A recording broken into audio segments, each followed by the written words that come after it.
Coming up, Scott Murphy from All 90s Action All the Time and New Horror Express is back on as we continue his odyssey through the Seagal DTV catalog.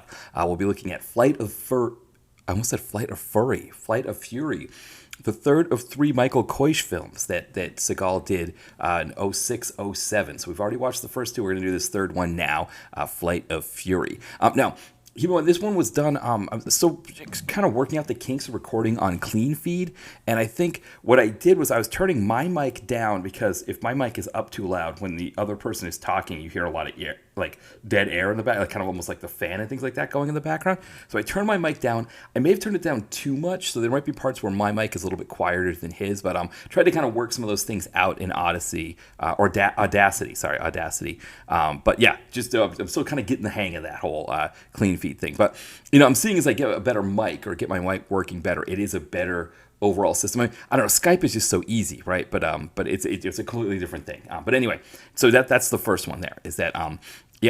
But keep that in mind as you're listening, that my mic might get a little quieter from time to time. But for the most part, when I listened through it, everything sounded good. That'll be another Seagal film in the can for Scott. We do a little bit of a wellness check to see how he's doing there. But yeah, stay tuned, and you can listen to what we thought about Flight of Fury, the ripoff of the Michael Dudikoff film Black Thunder. And then next week, John Cross from After Movie Diner is back on. We haven't had him on in a little bit. We're going to be talking about Inferno, a.k.a. Desert Heat, the Jean-Claude Van Damme film that was distributed by PM, produced by the M of PM, has a little brown face in it, has a little bit of Danny Trejo foot massage in it, all kinds of different things happening. There are Hanks brothers in there. And if you've been following John on his After Movie Diner Instagram, he's been on a kick of Van Damme films. He's seen a lot of them. So we kind of caught him right in the middle as he was going through a lot of Van Damme.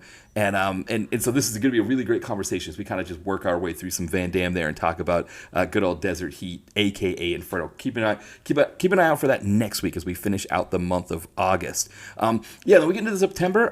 We've got episodes lined up to go for that. Of course, Ty from Quovitz will be back on for his normal stint, his monthly stint. We're doing what we call the Philippi Factory. So you may have heard us tease it at the end of the last time he was on, which was the Final Kill Bloodline Killers episode. But the idea is the Philippi Factory is Cam. I found out his last name is pronounced Gigandet. Cam Gigandet. You may remember him as the baddie from the first Twilight movie. Probably a lot of other things that he did. But yeah, we're watching a movie with him in it called Blowback. And then we're watching a movie with Kellen Lutz called Do Justice. So the idea is that these guys are kind of just like, remakes of Ryan Phillippe, or they're kind of like Phillippe. Yeah, I guess you could say poor man's Ryan Phillippe's, but they're the Philippi Factory has produced them, so we'll see how those movies do. But Ty and I will be doing that one next month. Also, a couple other movies we'll be looking at next month. One More Shot, the Scott Adkins film, and Deadly Prey. We'll be getting Deadly Prey in next month. So yeah, expecting to have a nice, fun September as well. Kind of keeping this train going. Now. No DTVC extra this week, right? We did Superman on Thursday. I thought about doing it and another one of those kind of one-off extras, just because I've been making my way through the third phase of the Marvel Cinematic Universe. So I hadn't seen the first four movies of that. I hadn't seen, Civil War, Doctor Strange, Guardians of the Galaxy 2, and Spider-Man Homecoming. I hadn't seen any of those. I did see Thor Ragnarok, and so I just watched those four, plus rewatched Thor Ragnarok, and I was like, well, maybe I could do a one-off, thing where I just talk about those all at once.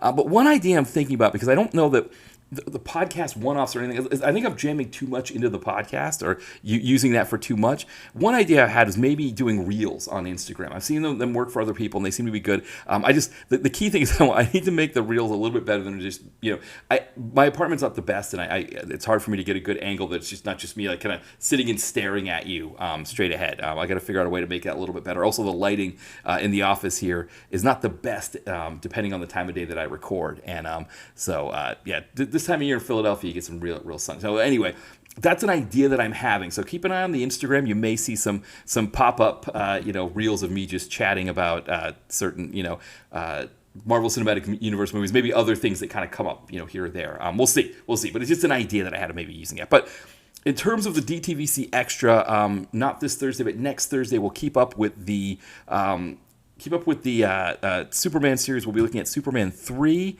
and then Supergirl. So that will be coming up not this Thursday, but next Thursday. And then 2 Thursdays from there, or whatever, 2 Thursdays after that, we'll wrap up that Superman one with the Brandon Ruth, or actually it'll be Superman 4 and then the Brandon Ruth Superman Returns. And then I was trying to think of what I would do next after that.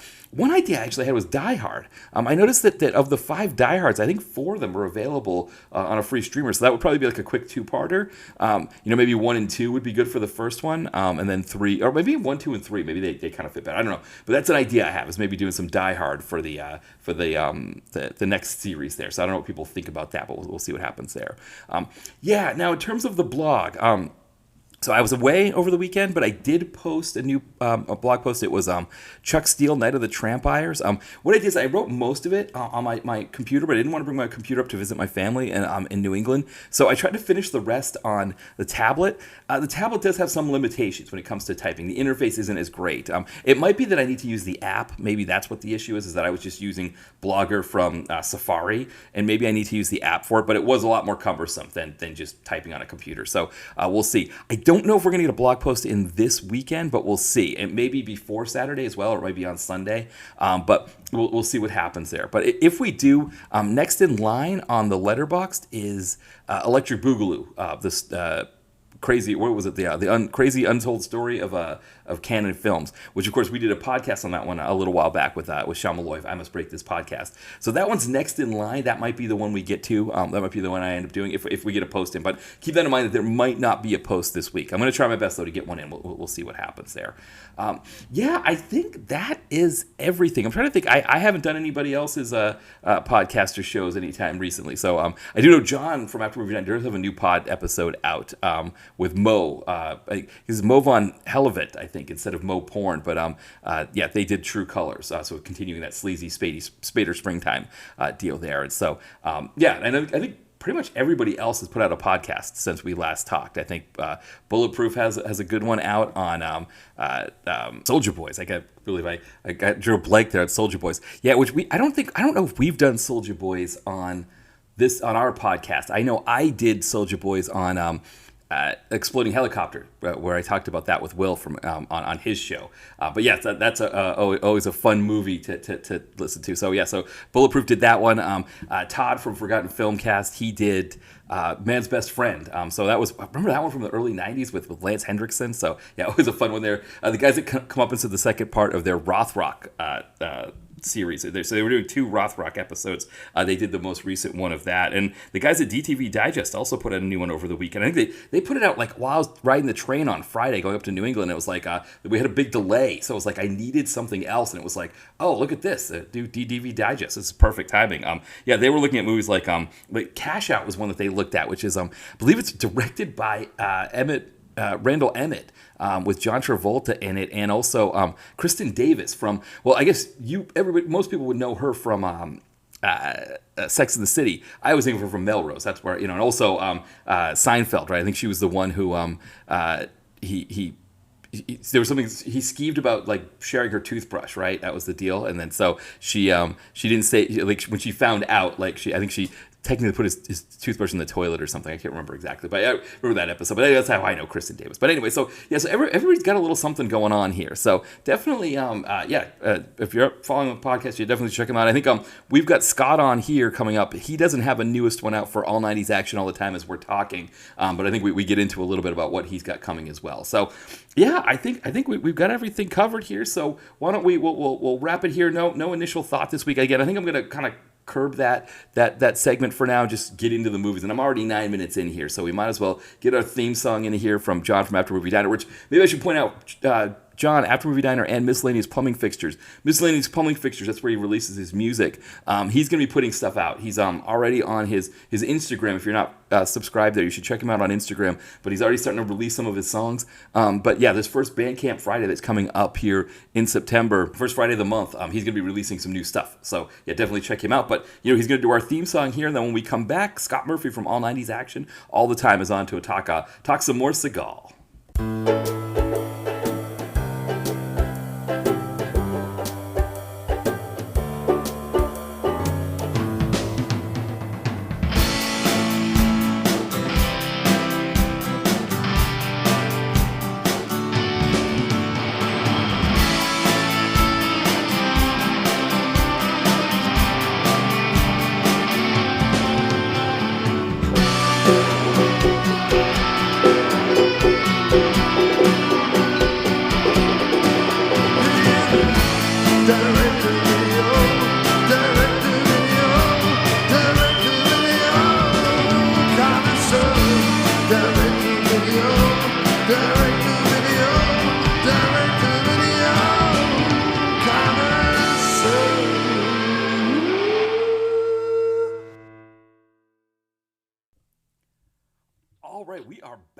I am joined once again by Scott from All 90s, Scott Murphy. Sorry, I should say Scott Murphy from All 90s Action all the time. Welcome back, Scott. Thanks for having me back. It's really cool to be back on the show and to be as comfortable on the show as to just call me Scott and hope that your listeners know who you're talking about. Right, exactly. Well, because what happens is, full disclosure, obviously, like we don't just like jump right in and say like, oh, we're going to record. We usually do a little, we have a conversation earlier on, so it's sort of like we're in the conversation and everything, and then it's like, okay, I'm going to hit the record, and then then I was like, referring to you as because like I'm not going to refer to you as Scott Murphy. Like, hi, Scott Murphy, how are you today? Yeah, here's where we're going to, yeah. So I was in that It's a fair mode. point. It's a fair point. Yeah. I'm never good at the openings anyway. I always think I'm going to be good with the openings, and I always blow them. So yeah, I guess it's like part of the fun of the podcast is how is Matt going to blow the opening? Yeah, well, like I think it's fine. I think like the most of the openings, I listen to pretty much every episode, and most of the openings are fine. I don't have an issue with them, and I don't want to act like my openings are all that great either. So I think we're doing all right, Matt. I think we're doing all right. We're definitely and to say we're doing all right considering we are about to complete the Koish trilogy, the Michael Koish trilogy with our Steven Seagal films. I think I think part of it is because you're on this quest to do all the Seagal films on our podcast, and I'm here with you as we're going through them all. And there's always that sort of sense anyway of wanting to do all of Seagal films. I think most people from a Koish directed standpoint would have given up at Attack Force, right? That's the natural place that you would give up. But because Sure. we figured we're going through all these Seagals anyway, we might as well get in Flight of Fury, the last one, because the other one we did was already drawn a blank on my Seagal movies. Shadow Man. Shadow Man. Man. It was the other Koish one. Yeah, But actually, weirdly, Shadow Man, quite a terrible film, but by quite a clear margin, the best Koish film. exactly. And you can tell too with Koish that it was like one of those things where he was probably excited to be, because all three of his movies come right in a row. It's when you go on IMDb, it's the Koish films all together, and I do wonder if there's a sense of like with with the, whoever the contractors or whatever, there's like, yeah, you want to make a Seagal movie in Romania? Okay, yeah, I'll make a you want to make three? Oh, okay, yeah, maybe I'll do. I can do three. Okay, here's the contract. Sign it. And then suddenly it's like once you're done with that, the Shadow Man one, it's like, oh, that's it. You're locked in. You got to do two more. And I wonder if they know with Seagal that it's such a rough job working, because there's a few other directors like that. There's Don L. Fauntleroy, who we've seen before with Mercenary for Justice, and then of course Keone Waxman. But I wonder if that's part of the process. It's just like you got to get these directors locked in for more than one because they won't work with Seagal again after the first time. Yeah, no, I can definitely imagine that being the case for sure. Yeah, yeah, yeah. And yeah, I mean, Attack.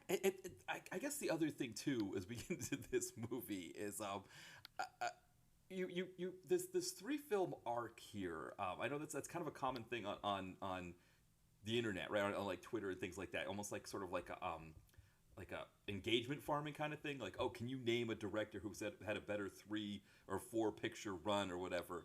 I mean, this 3 picture run That's from right. Koish. I mean, like you said, Shadow Man is not a great movie, and it's the best of the three.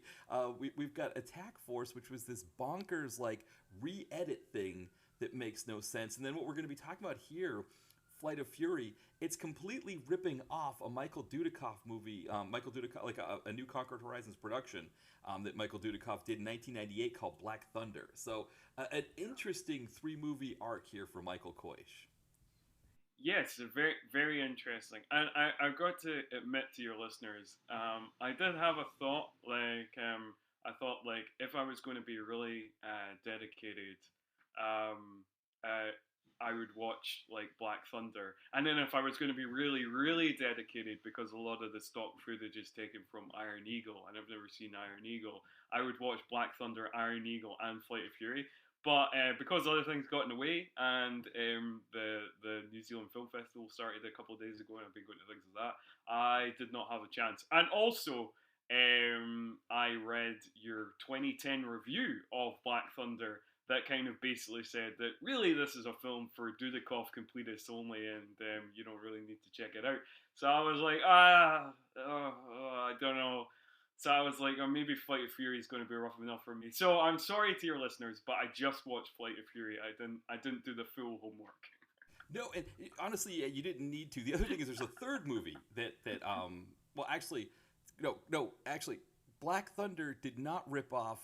Black Thunder ripped off Crash Dive. I think all of Catherine Bell's scenes in Black Thunder were from her role in Crash Dive that she did with Michael Dudikoff as well.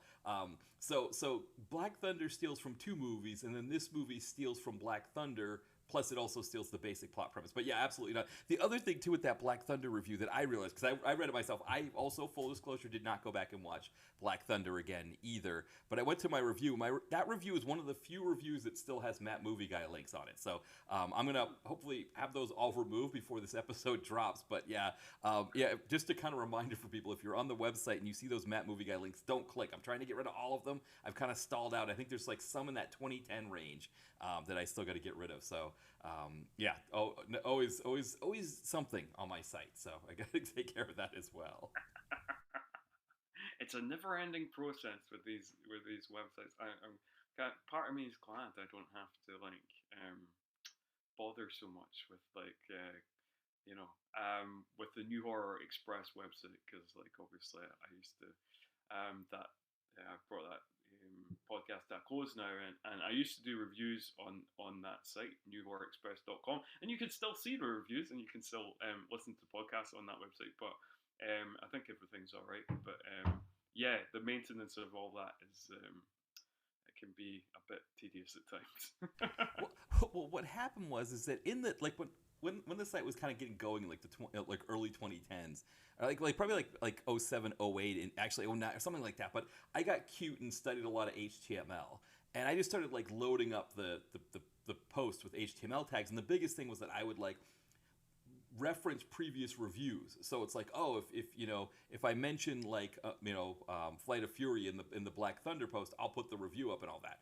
Well, what happened was I bought the domain Matt Movie Guy for the direct-to-video connoisseur site, and then when I went on my hiatus, I forgot to renew the domain, and I also forgot that the debit card that was attached to the renewal of the domain was one that expired earlier that year. So they were hitting this credit card or this debit card that had expired. They were hitting that for the renewal. They was okay, I guess this person doesn't want this domain anymore. So that was it. It was gone. And by the time I got back on, it was no, it was sold to something. I don't know who got it, but and so now all the links are horrible. So I had to go through and remove all the links.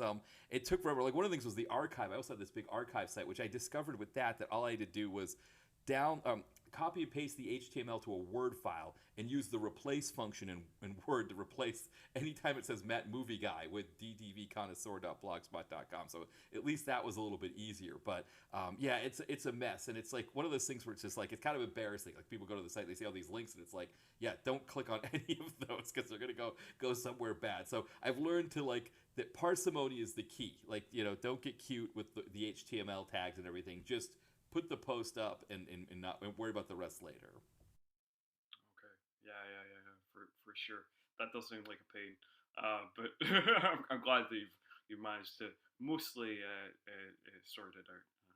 Yeah. It's been a process, but yeah. So there's still some in there, but we got to get rid of them. So, but yeah, I mean, this movie, I guess I'm trying to think, what is the more Seagal with Joe Halpin, with his screenwriting buddy Joe Halpin, what is the most indicative of that? Is it writing a movie about alien invaders and finding out that the studio doesn't want it, and so now you've got to rehash it and turn it into something about vampires and a virus and stuff like that?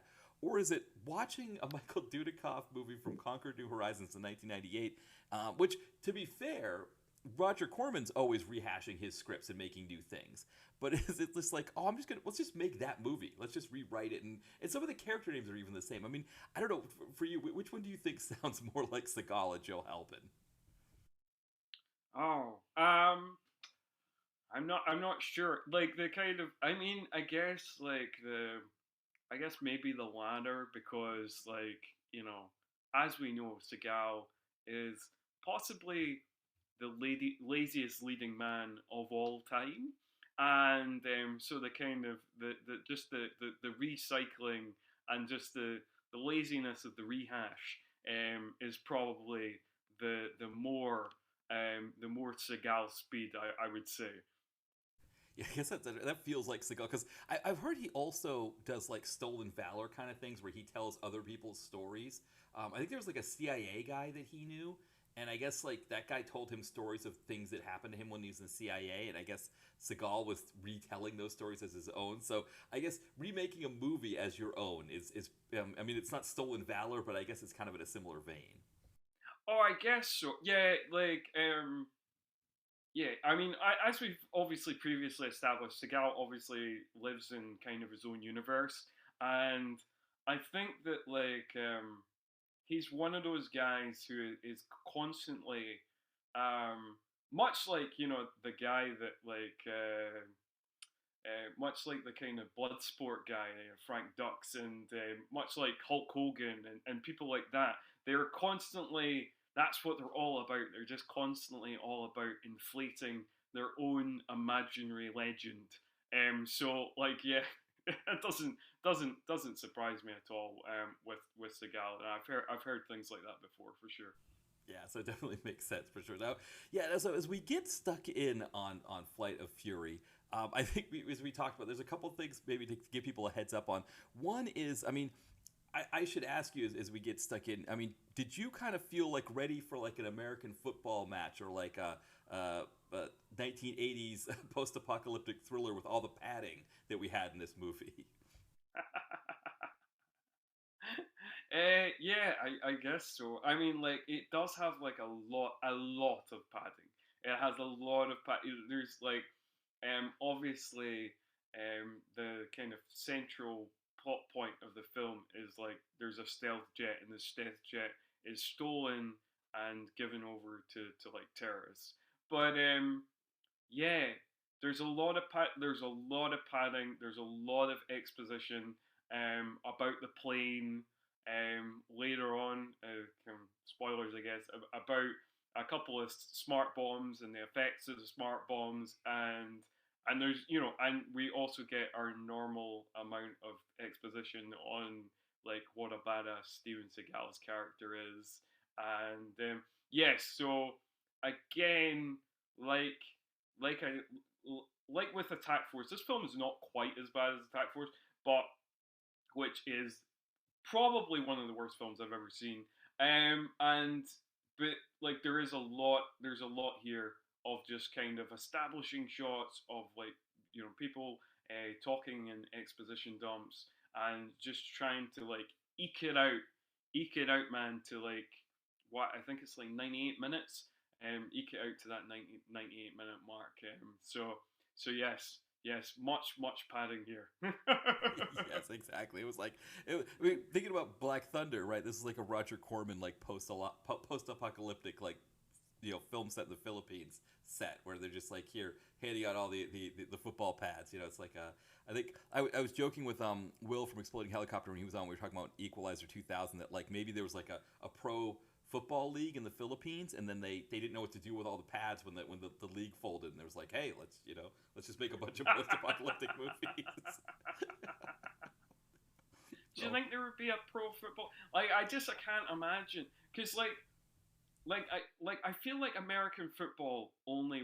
I don't know why I was thinking about this the other day. There, I do feel like American football kind of only works. I know they briefly.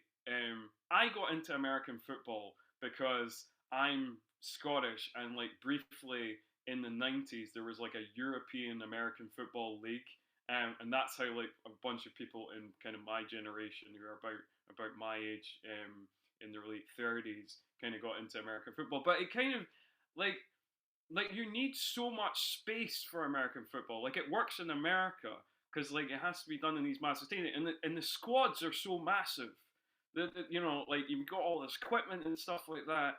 And the squad is like each squad. Obviously, I know that the sides are like 11 versus 11, but then there's 11 offense, and then they have to swap with the 11 defense, and then everybody has substitutes. So it's like 50 people the squad. So like I don't know. Like I just feel like you need like just like a shitload of space, so it just makes sense in America, but doesn't make sense in most countries. So I don't know. No, well, so I looked it up, and there actually is a Philippine American Football League. Wow. Now, Okay. it's like six, it's five teams, so I'm assuming it's Yeah. like a round robin thing with Five their teams. Yeah. All right. yeah, and I guess there used to be a team. There used to be like an organized like a tag. It looks like it's all based in the Manila area. At the very least, they're all Oh, that makes sense. Yeah. That yeah. makes sense. So I mean, that is a massive place. You know, that's a massive place. right, So I guess they do. But yes, yeah, I just think it's a very I can see why of all the American sports, the one that is the most global is basketball because it's right. simple and it's cheap. Whereas it doesn't have the same equipment costs and all the kind of stuff. Yeah, no. Well, you know what I read recently too? I saw that something recently about this. About I guess like when it comes to like sports and how sports grow and things like that. That I guess apparently football, the sport that the rest of the world considers football, that's actually played with your feet primarily. That Yes. that sport, the reason why America rejected that sport is that they didn't want to be European, and so they developed that they pushed their own sports like baseball and American football and like basketball comes much later I think in terms of like being bigger like that, but that was the reason, and so that's why American by football, the soccer as we call it here, is not as popular. And it's only sort of starting to grow. I didn't know this. I didn't know. I thought it was just sort of like a I didn't know it was a conscious decision in America at that time to not want to be European.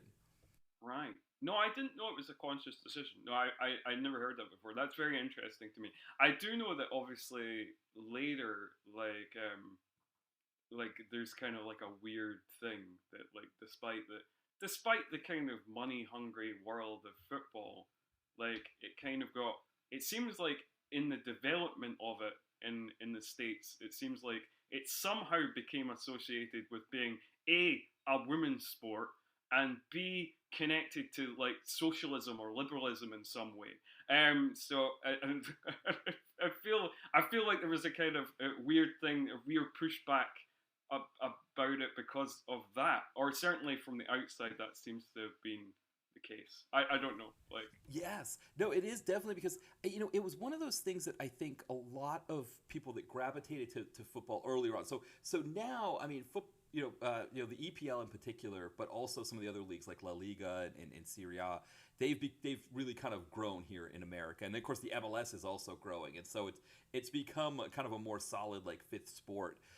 But like when I was into it, like when I had gotten into to watching it in the '90s into the early 2000s, it was a lot of people who shunned traditional American sports and liked the idea of this other sport that is not popular in America but is popular in Europe, and I think that group overlap because that group is less likely to be jingoistic, right? They're more liberal, mm, and so they kind of embraced it as this foreign thing, and yeah, so I think that was where you get a lot of these like kind of bearded guys, a lot of what you would think of, right? It's like like hipster kind of types that would be like liberal or also more left leaning, but oh that yeah, that yeah. makes sense to me because I have heard that like one of the most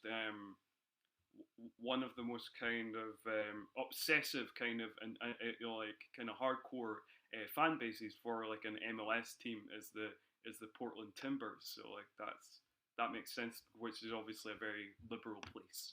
So like Yeah, so the other thing with the Timbers, right? So Portland itself is only has one other professional team. They have the oh Trailblazers, but yeah, sure. also yeah, they were supporting. They were had so the pyramid in America. You've got the MLS, and then you've got like the I don't know what they call it, the USFL or something. I don't remember or the United Soccer League or something like that. But it's like the lower tiers, and they supported their team in the lower tiers so much that they just moved that team into the MLS. So they always say that their team was promoted, which doesn't really work the same way. It's not promoted because they can't be relegated. So you can't be, it's like but that's the idea is that they essentially, and also they didn't just have all the players from that team play on the new team, and they had actual like MLS quality players. But that's the key. That's how they got a team, is that they were they came out so much in support of that USL team. I don't know what the league is called. Whatever that league Yeah. is that's below the MLS. But essentially, what they did in America is they created the MLS artificially on top of the other league, and just called that good. But they all play each other still in the U.S. Open Cup. But yeah, so that's where Portland had that that huge support, and then they also put a team in Seattle and Vancouver, so they have a big rivalry there. They call it the Cascadia Cup. Oh, okay, okay. Yeah, no, I don't know a huge amount about MLS. I can only follow so much football. Like obviously I follow the Scottish League and the EPL and a bit of La Liga and Serie A and Bundesliga and even a bit of A League now that I'm over here in New Zealand and the Wellington Phoenix playing the A League. So I'm following quite a lot of leagues already. So I can't follow the MLS closely, but yes, I had heard that like the Timbers had one of the most most hardcore fan bases that are the kind of closest thing in America you would get to what like European countries call ultras. Right, yeah, for sure. Because yeah, I'm kind of in a similar situation where it's like the MLS. Like I followed it some, but it's a little bit harder because like also as a huge American baseball fan, I'm just like there's so much baseball available for me. The other thing is that here in Philadelphia, the baseball team plays a mile from where we live, whereas the MLS team they play in a neighboring town called Chester. And it's really difficult to get to because from American public transportation is not the best, and so it's like you have to take a commuter rail to get there, or there's a bus from like a few blocks away. But if I took that bus home, it would not be the safest trip, and so it's just like it's just not worth it. So. Yeah, yeah. Yeah, so but it's kind of a similar thing. That was one of the things they found with the MLS when they started it here is that they didn't just get those European fans to just start watching. Of course, they did things like they didn't have stoppage time. They just had a clock that just ended. They had a shootout at the end of games, so they didn't do like win draws losses. They would have a shootout to determine the games, and they finally had to just like really like marry it to like as much. The European leagues, because nobody wanted to watch that brand of football. Oh, that's right. I forgot about that. Yes, I had heard that they, like they didn't have draws. They just had like this kind of, yeah, yeah, yeah. Yeah, yeah, it was. That was a weird concept. A weird concept to somebody who obviously grew up in the UK and obviously is very familiar with the type of football that is played in most of the rest of the world. Well, because I remember we had a player coach for New England. So I grew up in in New England. So the New England Revolution was the team that I followed when they started. And I remember their goalie was Walter Zenga. I don't know if you know from Oh yeah. No, I remember. Yeah. Yeah. So he was the goalie coach. That was his deal. And I remember because my wife's friend was from Napoli. And I would watch. I think he was coaching Catania for a while. But I remember like the shootout thing was just completely ridiculous for him because it wasn't like penalty kick shootouts, right, where you stand at the spot and you kick. There was actually like a movement involved, like you would move towards the goal and the goalie could come out and attack the player as well. So what would happen is whenever New England would go into a shootout, they would sub him out and put in the backup goalie who was from America and had I guess I don't know, for whatever reason, it made more sense to him that we were doing it. So it was kind of a funny process where they're just like, okay, Zenga, he was the manager. He was the player manager, so he would sub himself out for this backup goalie. And then I think after that year, he was like, I'm going back to Italy. I'm done with this. And the goalie would take over full time.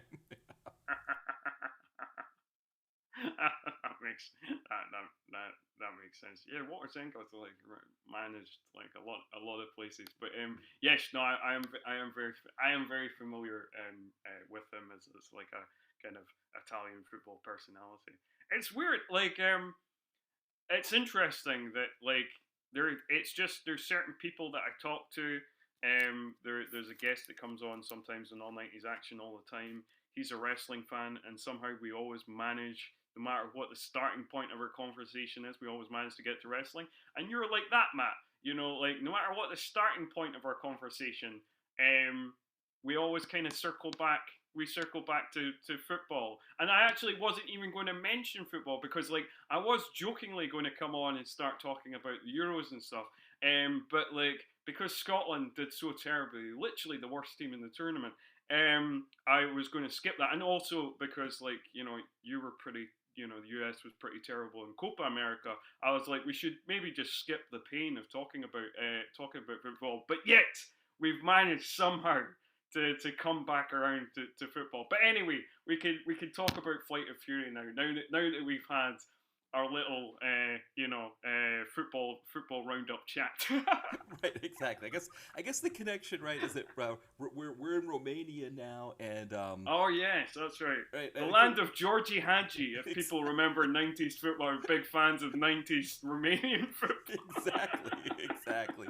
And I remember, especially in Serie A, they had a lot of players from Romania. I think that. Oh yeah, the Yeah. Romania, like particularly in the '90s and early 2000s, Romania had a really great site. They don't have such a great site now, but like definitely in that kind of when I was like younger, the Romanian side, certainly between the kind of like mid '90s and mid kind of 2000s, they had some really really great players. Yeah, exactly. Yeah, and so we were talking about Italian, Serie A with Walter Zenga. Now we're into Romania, and so yeah, that works there. So, I guess I mean maybe so one of the things I should mention as we're getting started here, and we're gonna kind of do like we do used to do, kind of break it down, and one of the things, because of the padding, because of the proliferation of padding, one of the padding techniques they do, of course, is the generals talking to each other about making arrangements and things like that, where they're in these command centers, and it's hard to kind of keep straight, like when those happen in the plot, like kind of just from trying to remember, like, okay, oh, now they're talking about their single malt scotch and things like that, copy or whatever. They always have to end it with copy and Roger and stuff like that. And so those might not be inserted in exactly where they're normally supposed to be. But as you were saying, there's kind of four major places where this movie takes place. I mean, all of it's in Romania, but there's the command center. What you mean? You mean that prison at the beginning of the movie is not actually in Northern California? Right. Yeah. Northern. God, Right. breaking the magic, Matt. No. And we've talked about this before because when they were using France and they were passing Romania off as France, and we're like, especially Paris, right. it was like Paris, and we're like, everybody knows Paris. I mean, Northern California is a kind of distinct area as well, and it's like, this Romania does, and it also doesn't look like Afghanistan either. And they're passing it off as Afghanistan as well. So, I guess, hey, if it's Romania, I mean, why this all couldn't have just taken place in Romania? It wouldn't have been any less believable for what happens in this, I think, right? Yeah, that's true. I mean, like, I could, and also like, if you, I think like if you wanted to like, I mean, maybe at this time you didn't want to piss off the Russians or something, but like definitely, if because we very much hit like the kind of stereotypical kind of jingoistic tropes throughout the movie. So may as well just make it like an '80s movie and just have the plane was stolen and it's some Russian cell of like not the Russian government or whatever, but like some Russian terrorists or something. I guess like because it's 2007, we got to make it like Islamic terrorists because that's the trope of that time. But like Romania definitely makes a better replacement Russia than it does Afghanistan or Northern California. Right, exactly. Exactly. Yeah. So yeah, and again, we're just sort of accepting. And I mean, this is the Koish trilogy that's shot in Romania here. But yeah, so we've got the Air Force Base where some of it's taking place, or the prison that's in Northern California. We've got stuff going on in Afghanistan, and then we've got like this sort of back and forth of command centers that's happening. So kind of bounces between these like 3 or 4 locations. But we'll kind of do our best to kind of do the synopsis here. And I guess where the movie starts, right? It starts in prison, where somebody who's supposed to be Seagal is being led into a room. I mean, this person looked like the least like Seagal. It's one of those things where when I watch either these ones or the Bruce Willis ones, where I have to remind myself, like, oh yeah, that's supposed to be Seagal who's walking in there. I don't know if you caught that with the double who's. Oh yeah, no, I did very much the same thing where I was like, where I kind of wrote in my notes, somebody's been taken to get like an experiment taken on them. and then it cut when it cuts to like Seagal's face in the chair. I'm like, oh, it was Seagal. It was Seagal's. I thought it was like I thought we were following some other character that Seagal was maybe going to break out of prison or something. But it's Seagal in prison. But yeah, it's that stunt double shot. Also, the thing that I noticed, like the stunt double is taken into the cell where he's going to get this experiment on him, and there's like a doctor, and there's like a and there's like it's like a nurse as well. But like the thing I love about these cheap DTV movies is like the way the way they do things. Well, I don't love it because it's not necessarily great, but like the nurse is in like this kind of skin tight kind of Halloween costume of a nurse's outfit rather than like an actual nurse's outfit. Yeah, and I had that in my notes as well. I was like, okay, it's got to be sexy nurse outfit, because you're right. It's like it's one step above Halloween sexy nurse's outfit, right? Because it's like at least like she's wearing like tights and not nylons, and like the skirt goes a little bit further down, but she's still wearing high heels. So it's like she's gonna be doing rounds in high heel. It's like kind of one of the things about my mom's a nurse, and of course my mom never, I was never gonna wear it, but I remember my sister one time went with her to the uniform shop where they would get like the nurses scrubs, and my sister was like, wow, this is like the most comfortable stuff ever. And so like she mentioned to me, I was like, oh, and so she was like wearing them for pajama pants. I was like, hey, that's what I'm gonna do. So I mean, I haven't in a while. I haven't bought nurses scrubs for pajama pants, but they're great. And it's like this juxtaposition of like what nurses really wear, right? Where it's like the most comforting comfortable clothes possible. Sneakers that like have like a good like arch support, and because they're on their feet and they're having to run around and do all of these things that involve saving people's, making sure people are well, and this other idea of a nurse that's like, like this character in this movie. It's very, I guess, we're going to find out later. This is very Seagal, I guess, too, right? That you have a nurse. No, that's true. That's true. This is I don't know. This is the nurse's outfit you get from like Hot Topic or something. This is not the nurse's outfit you get from. Exactly. And so, but we also find out she's in on it, right? Because yes, that's right. She helps Seagal. She cuts one of his restraints. Which again, these aren't Seagal's restraints. These are the devil's restraints. Seagal is not restrained in any way at all. But we're supposed to assume that he is. And then Seagal stabs the doctor. Which initially I was like, man, the doctor's just doing his job. But actually, the doctor is kind of nefarious because he's supposed to be wiping his memory. I guess that's the idea there. And then there's like a janitor who's hanging out who's also in on the escape, and they get him onto a truck. Also, the nurse pretends that she's not in on it because she like acts like he knocked her out or something. She's like lying there, but you got to have the sexy nurse outfit. She's got to lie prone on the ground as well. You gotta get the full amount out of that outfit, I guess. But then I guess so. It must have been difficult as well because like that. I mean, poor woman. The nurse's outfit did look really quite restricted. I mean, like when I say it's skin tight, it is skin tight. So like it's difficult to lie down, move. I guess like exactly. I mean, you're definitely not going out and doing rounds and administering meds in an outfit like this. No, for sure. No. Yeah. And then we get like this footage of because right there's a like a laundry van or something that Seagal's escaping through, and I guess this prison doesn't have the capability of seeing on top of the laundry van because that's where our stunt double is lying.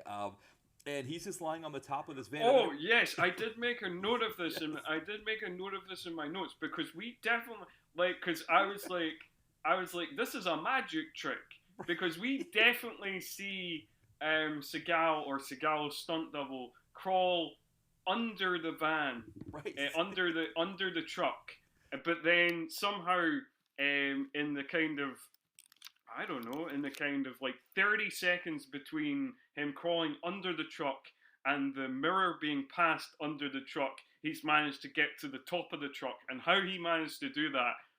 Who knows? Movie magic, people. Movie magic. Right, right. Seagal's that good, right?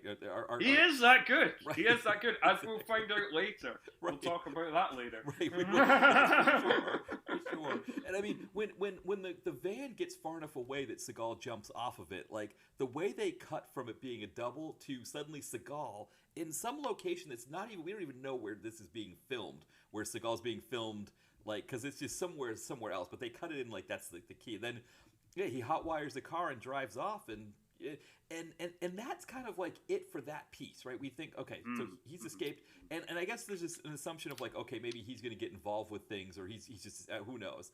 And so yeah, so then I guess after we get the Seagal escape, we go to the Air Force base where we're going to see a test pilot, or test flight.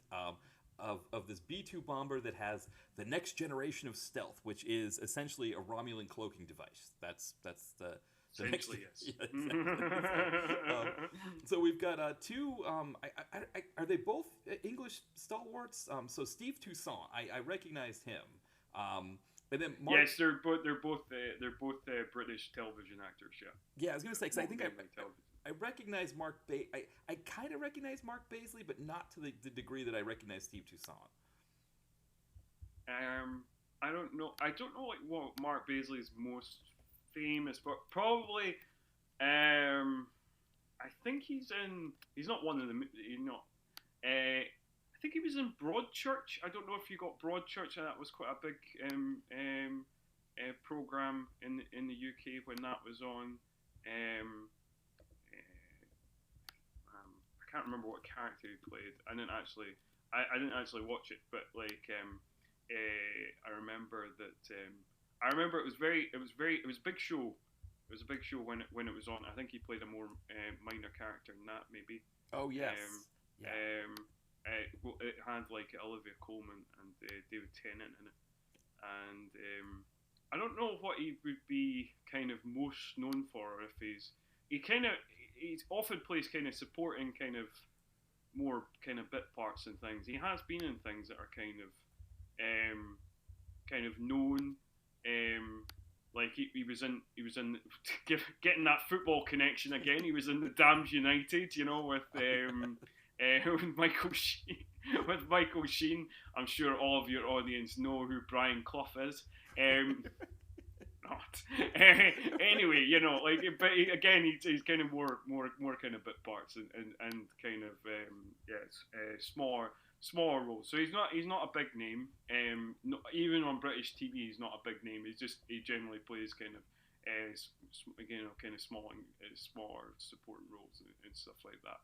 And I think that Steven Toussaint is slightly more famous than that, but again, he tends to play kind of smaller supporting roles as well. And again, even on like British television, he's not like a name that he's not like a household name or anything.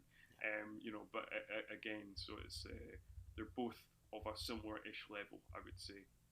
Yeah, that makes sense. I think what people would know them both for, or know them here in the U.S. for, that I have not seen either of. So Toussaint is in House of the Dragon, the new. Yes, that's right. I did see that, which I've not, which is also set in the same world of Game of Thrones. I've seen all of the Game of Thrones, but I've not got into House of the Dragons, or I've certainly not seen it yet.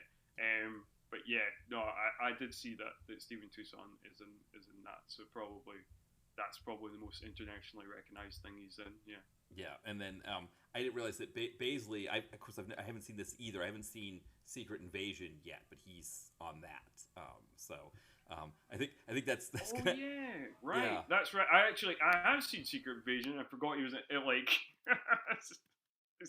I guess like Secret Invasion's got all the a lot of British people in it.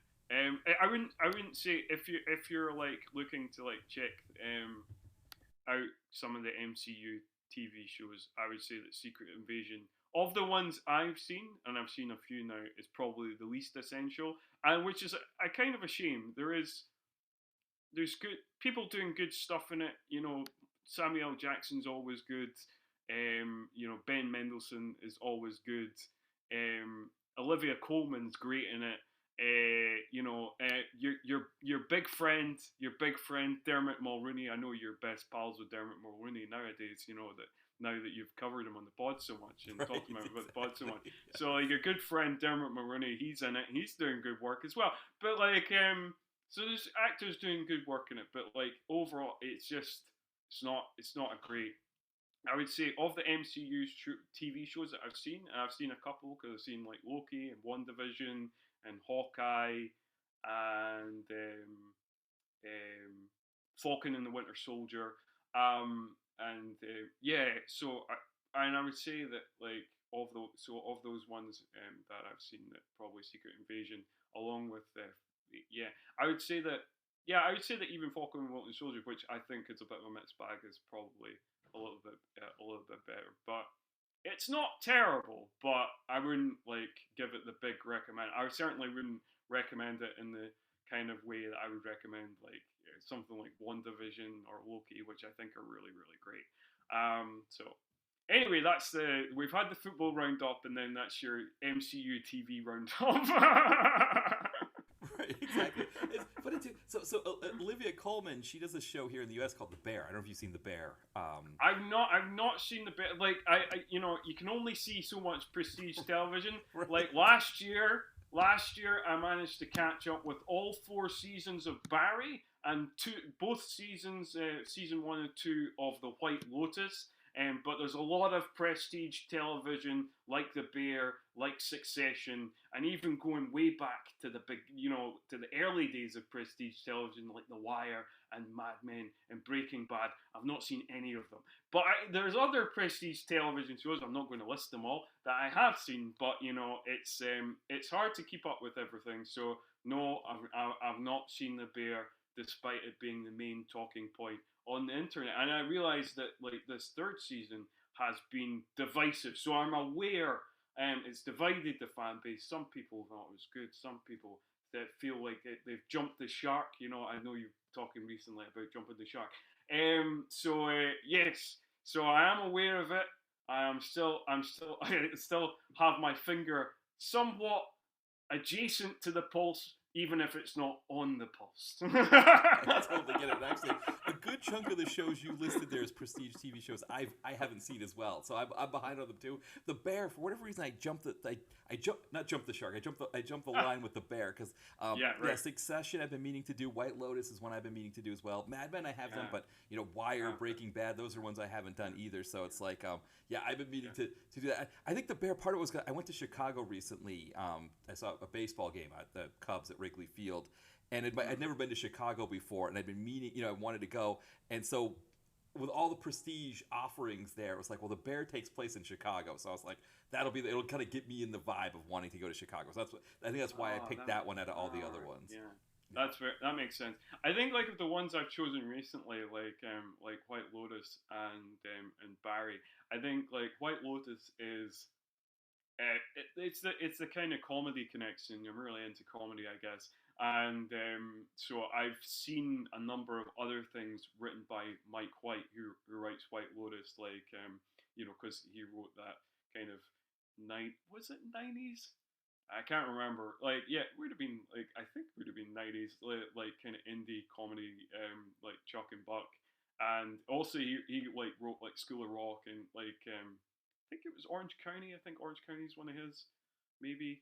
Anyway, I've seen a bunch of his stuff, and then obviously Barry's written by like or one of the main writers of Barry. Anyways, it was created by Bill Hader of SNL fame. So like and I really like Bill Hader. I think he's like he's one of those guys that I think is a really really talented guy, and he's one of those celebrities I would say who's in the special grouping of celebrities who like a Keanu Reeves or a Michael Palin or a Dave Grohl or a David Attenborough, who seem like completely unproblematic. And hopefully I've not spoke too soon, but like just seem like just like super nice people, and also like just tremendously talented, and you can only but support that. So, and also I would say that if you wanted to check it out, Barry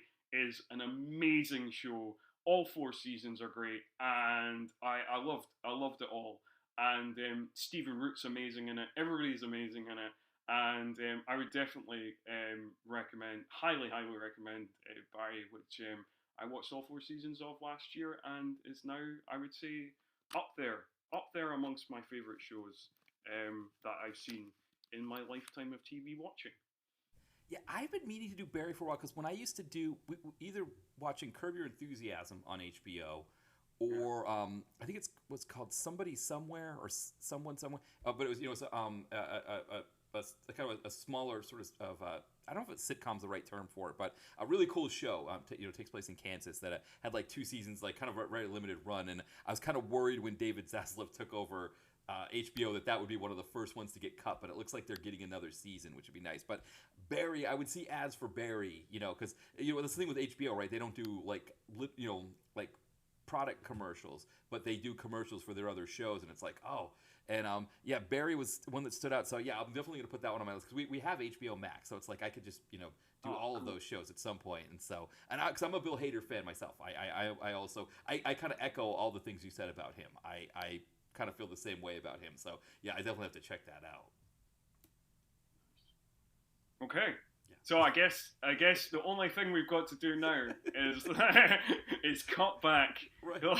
This is like obviously this is kind of the show is kind of structured in that kind of Family Guy kind of way where we do like cutaways to random other things and then we cut back to the main plot, and this is us now cutting back to I'm making the cutback more clunky than it needs to be, but like um but I guess like that provides some sort of entertainment that you're just making the transitions as clunky as possible. You're like instead of doing it like in that stand-up comedian way where it's like a magic trick where the transition you're like, oh, you managed to weave back into the main story. No, instead you're like telling the audience like now I'm walking my way back to the main story. Anyway, I'll shut up now. Flight of Fury. Yes. Well, because the reason why I think the reason why Olivia Colman stood out to me as we're getting into Flight of Fury is with the Yeah. Imelda Staunton in And Shadow Shadow Man, Man. Yeah. which another Koish classic. But it was Olivia Colman seems like the type of UK actor similar to Imelda Staunton or Steve Toussaint or whoever that would have probably got a call about a Seagal movie, and either she turned it down, maybe Imelda Staunton told her like or maybe the word got out from Imelda Staunton like don't do these Seagal movies in Romania.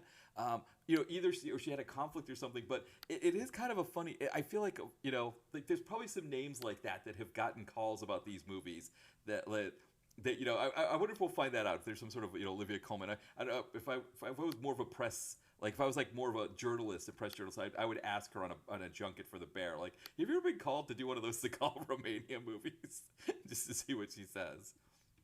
Yeah, it wouldn't necessarily surprise me if I'm being honest, because like obviously like Olivia Colman is like a big deal now and has been like a relatively big deal in British TV um for quite a while. But I don't know when, you know, I guess I guess she became like a really, really big deal like post like The Favorite, where she like won the Oscar and all that. But yeah, so I think maybe in the 2000s where yeah, maybe in the 2000s in this time, because like if you're going back to this film, Fight Fury, it came out in 2007, and I think in 2007 she would still probably mainly be known for being on Peep Show and some other kind of comedy programs like Green Wing and that Mitchell and Webb look, and hadn't like established herself as like this kind of major leading woman, and like hadn't established herself as a dramatic actor really either, that that much. Until like later on, once you get into kind of once you get kind of more into kind of the early 2010s, and then she becomes more established as like like the star of things, and more established as doing a mixture comedic and dramatic roles instead of like somebody who's very much connected to like sitcoms. No, that makes sense. That makes sense. The other thing too, I was looking at her age, and she's born in the mid-70s, which I guess could put her like in the Ava Pope category, but I don't think she's more of like the actress, for the role that Ava Pope does in Shadow Man. I guess I'm thinking of Olivia. I'm thinking of Olivia Colman now in Yeah, yeah, 2024, where she could fit an Imelda Staunton role, but she wouldn't have been doing yeah. that in the mid 2000s. She would have No, only been in her no, early she 30s. yeah, exactly. She, Right. she would have been a bit young for that. She would have been a bit on the young side, and also like they probably wouldn't have considered her at the time because again, like I say, even though they're picking up these kind of British TV actors, and she's actually a bigger name than most of the British TV actors we've been talking about in these movies. Again, because she was mainly at that time connected to comedy, connected to being in like sitcoms and appearing in like making guest appearances on sketch shows as well. Um, yeah, she probably wouldn't be considered on that front either. They might think that's a bit of a stretch. I don't know because sometimes, quite often, actors like get kind of put in a box, and like if you become established as a kind of comedy person, so quite often it takes like a while to like break out and be like, oh no, they can do like a horror, or they can do a drama, or they can do like an action or whatever, and then it's only once you become a more established name and you have a bit of clout that you can kind of roam about and be able to be kind of journalists and kind of break into various different things. It's a bit silly that we kind of put people in boxes like that, but that's what we do. Yeah, no, that makes great. That's a good point too, for sure. And yeah, I guess with the Seagal thing. I mean, I can imagine maybe them making the call, or maybe talking to the agent, and because it one of the things we're going to get into in a little bit is how agents can be with this kind of thing. And I'm wondering, I'm wondering if Imelda Staunton got a new agent after she did this, Shadow Man. But yeah, it's kind of one of those things that I think there is a sense with these I do wonder that myself because it's only like a year or two after Shadow Man.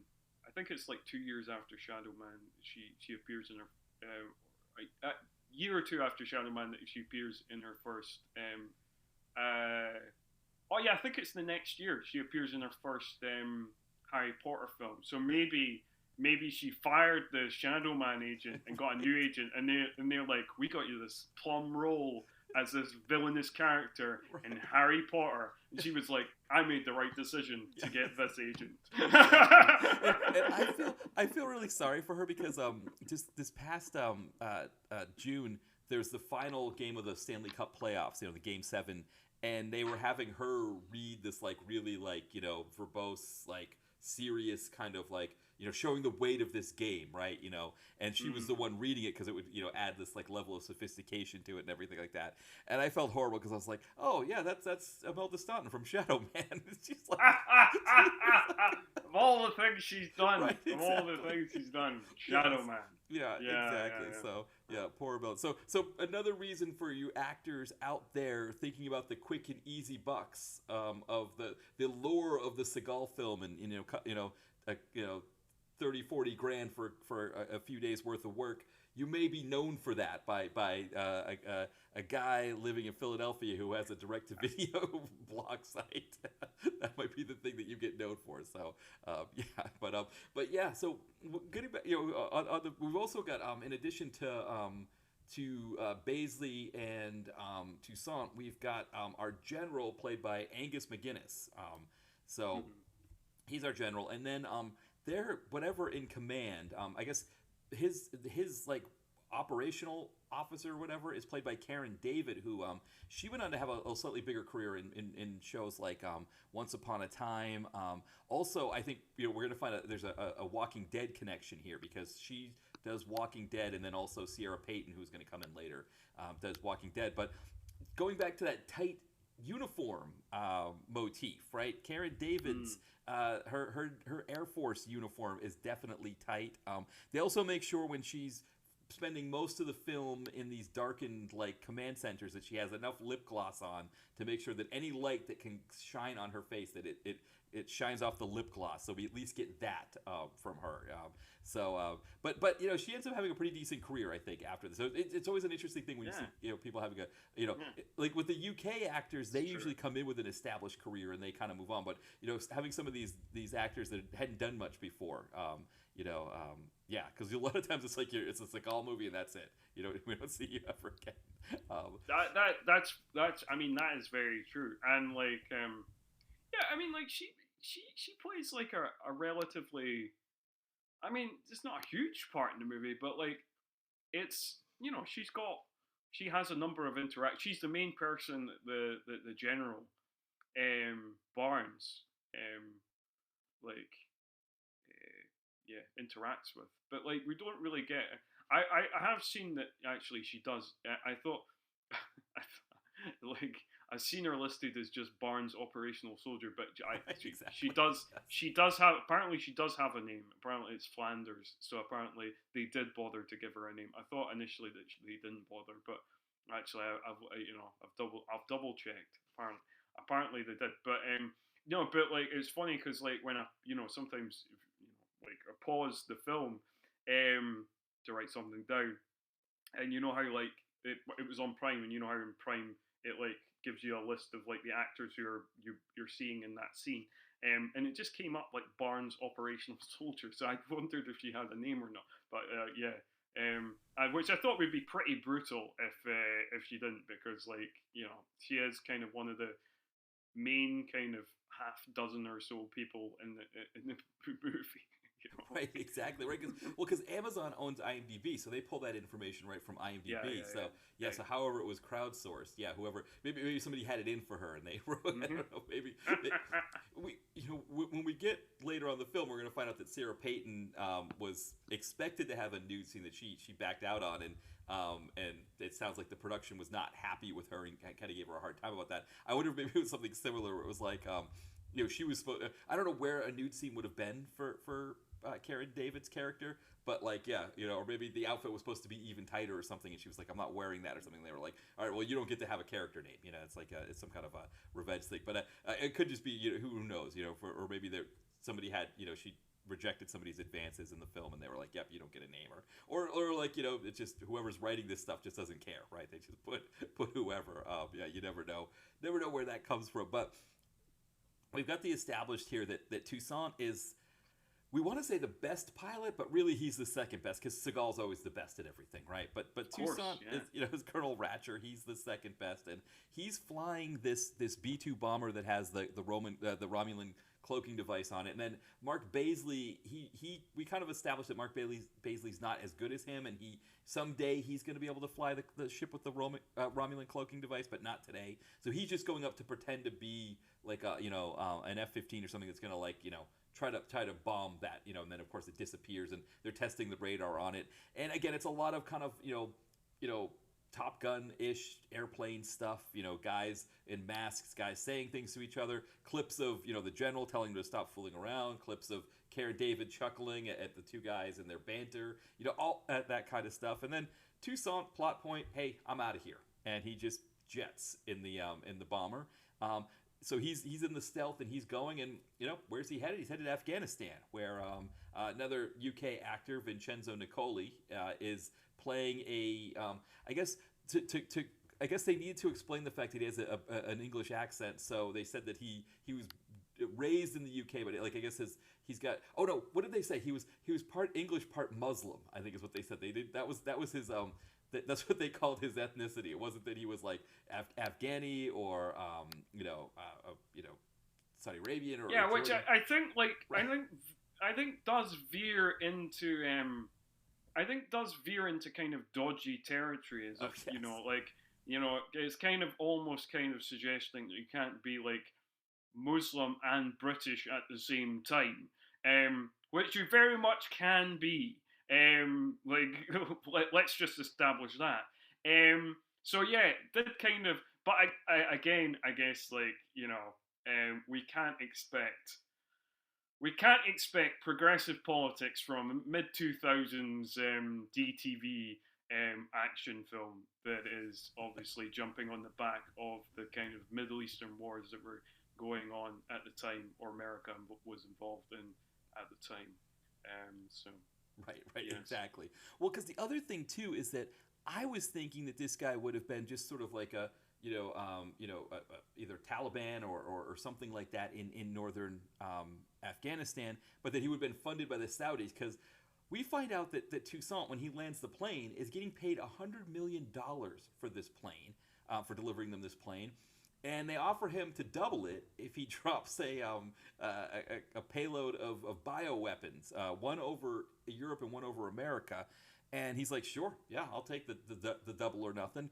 And so, I mean, the only people that would have the money to be able to fund $200 million for this kind of thing would be someone's got some kind of Saudi backing, right? Like it's not like you just like, but they have this idea that these terrorist groups have these like completely like limitless pockets and has nothing to do with that, right? That it's just somehow they're able to raise money, however they would be able to raise it. I don't know, but they just throw around those 9-figure numbers, and so that's the deal, right? He's going to get the 9 figures, and so the General McGinnis, Tom Barnes is General Barnes, not Angus yeah, McGinnis is his real name. He's like, we got to get this plane back, and I only know one person who can get it back, and well, what happened to him? He just broke out of jail in Northern California / Romania. What's going on here? Well, for Seagal, usually he's the guy who can take care of anything. But apparently he is also susceptible to falling asleep while driving. And so while he's driving, and he does a really great job of playing. that's Seagal's version of vulnerability. Right, exactly. Like, he doesn't show any other vulnerability throughout the movie, but that's his one weakness, that like he tends to fall asleep at the wheel. Right. And the thing is, like, there are so many other instances of Seagal in movies where he's the one guy who can stay up all night, right? He's the one guy who can do all these kinds of things. And so so he's falling asleep. So he goes to a what's called a cafe, but it's like really more of a convenience store that you can get coffee at, which is perfectly fine. And while he's in there now. Normally this happens, right? That wherever Seagal goes or any action hero goes, there's going to be a robbery at that convenience store. It's just bound to happen. But this is not just any kind of robbery, right? You got 4 guys who show up with like heavy art, shotguns, pistols, and everything like that, and like they're just kind of pointing all their weapons at this guy, like, hey, give us the money behind the counter or whatever. And of course Seagal's there watching this and saying like, well, I'm gonna have to take care of business here.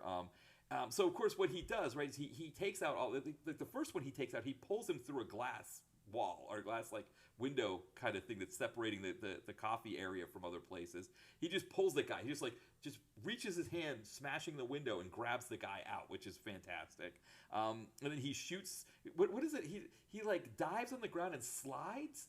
And he just slides they must have just waxed the floor for how far he slides while he's shooting at these guys. And then of course he gets the clerk killed, right? Because the clerk's got to start shooting at them too, and he gets killed. And then the last one gets like a knife. He slashes him with a knife because right, you got to show off your knife skills as well. So he just kills all these guys, and the cops show up and they're like, oh, he's the only one living. He's got it's got to be him that killed everybody. And Seagal's like, it was self-defense. You watch the surveillance, you'll see that or whatever. And they're like, okay, take us out back to see the surveillance as opposed to let's arrest you or whatever.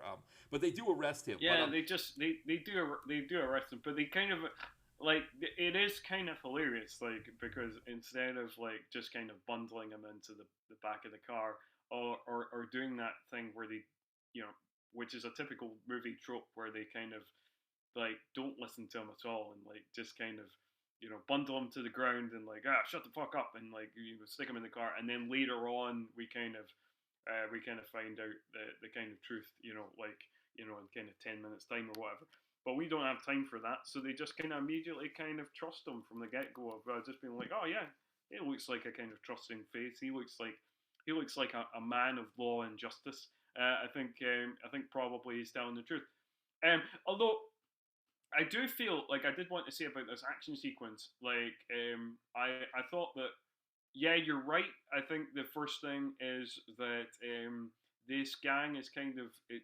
They're not armed in the way that you'd see in normally in this kind of scene with a street gang, where it's just like kind of like little handguns or whatever, or they've got knives or whatever. Like this crew seems like they're armed to like rob a bank or something, which Right, it seems exactly. extreme.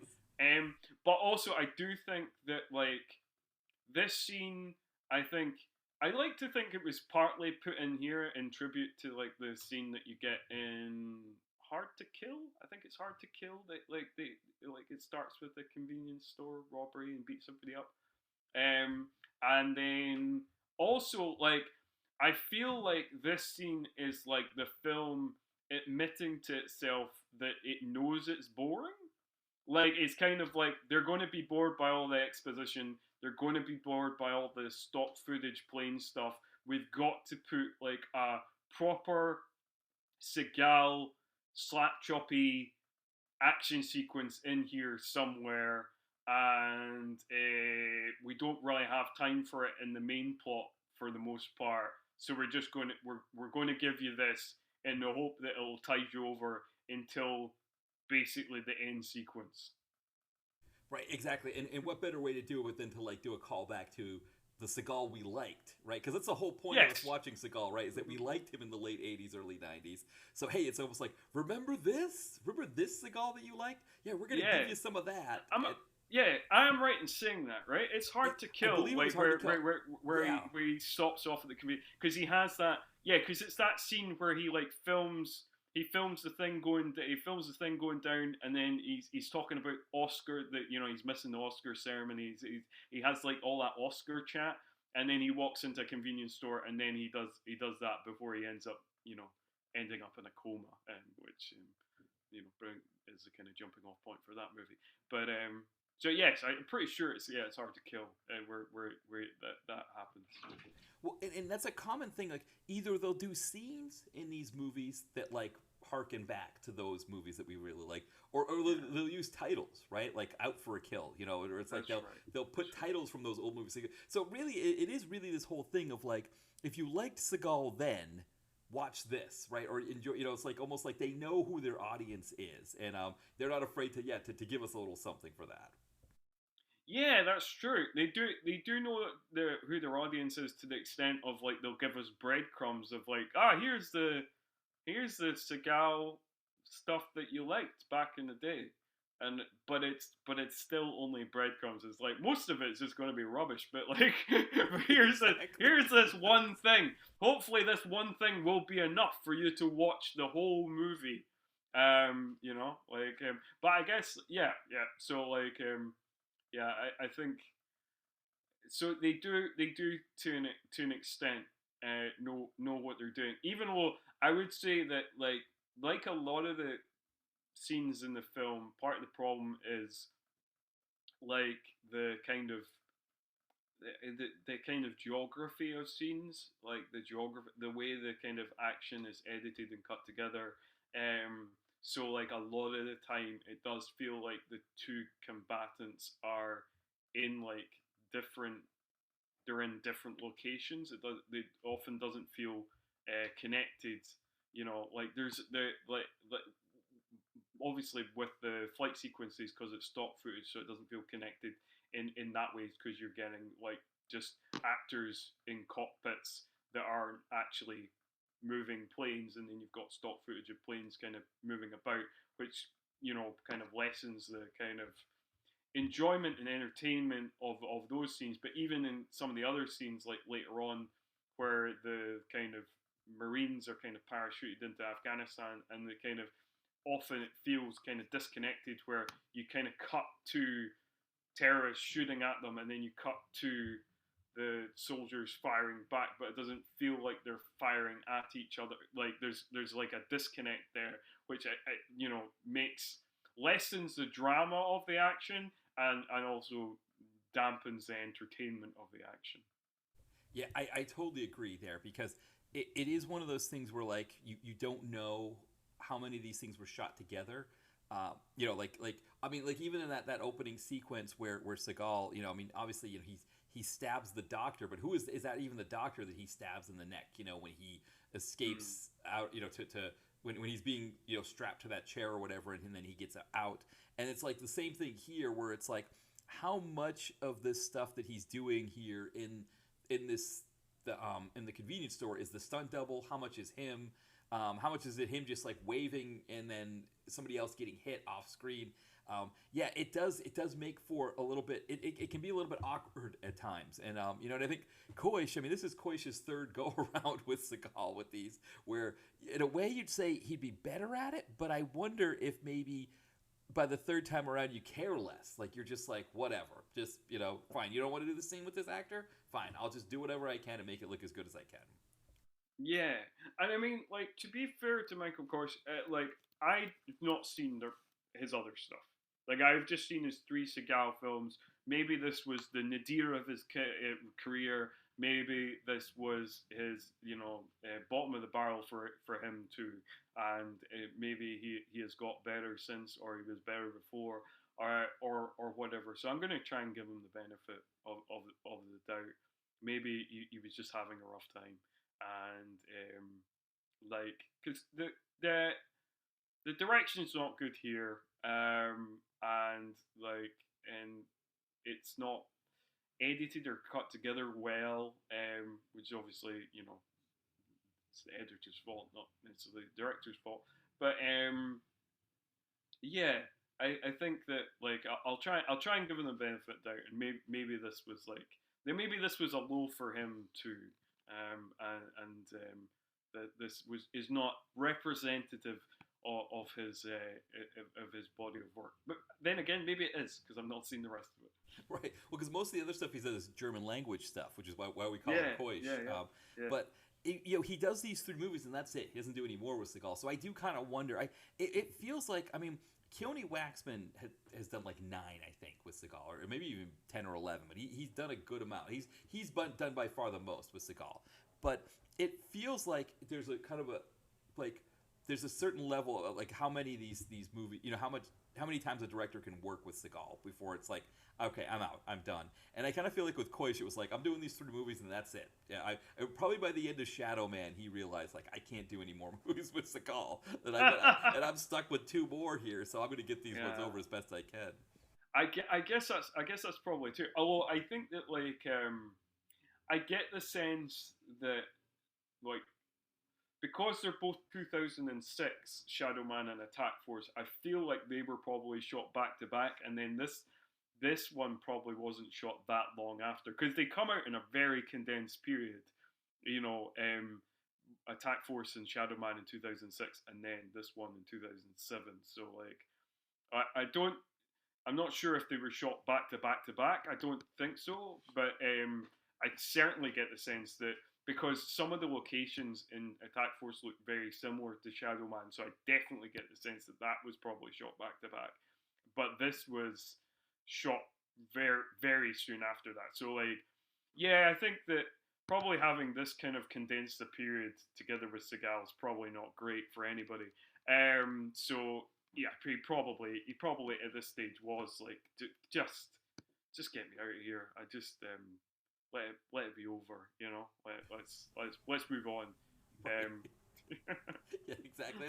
Now, going to kind of the insufferability of Seagal. I mean, we always talk about one of the hallmarks of these movies is there's the Seagal is such a badass moment where other people talk about how great he is, and we get that in the next scene, right, where we're at the police station and the cops are watching the surveillance footage of Seagal taking out all of these robbers. And he's just they're all just talking about what a badass this guy is. Oh, he's so great. Look at him kill all these guys. And so and of course, Seagal's not there for it, but we know he's technically there for it. He loves listening to people talk about how great he is. So he did co-write the movie. So right, exactly right. So he wrote the scene in. It's like he had to have one of those, right? And then we get the kind of the interrogation sequence with the police officer who's another UK actor. I had his name up here. Sorry, Daniel Reimer is the actor. Yeah, and I have to say that like again maybe just a kind of low point in his career, but like honestly, Daniel Reimer's performance is awful. Like it's so stilted, like kind of almost room level stilted. And I mean I mean The Room, not Room, the Right, yeah, the movie, Oscar-nominated right. movie. So, but like, anyway, his performance is so stilty, but it's hilarious. It's hilarious, and he gets actually some of the best lines. But it's the stilted wooden way he delivers all of them. And like in the Seagal badass kind of gems, we've got this one where he says, in very wooden performance, "This guy is extraordinary, unlike anything we have ever seen." Um, which I thought was a good one. And then like the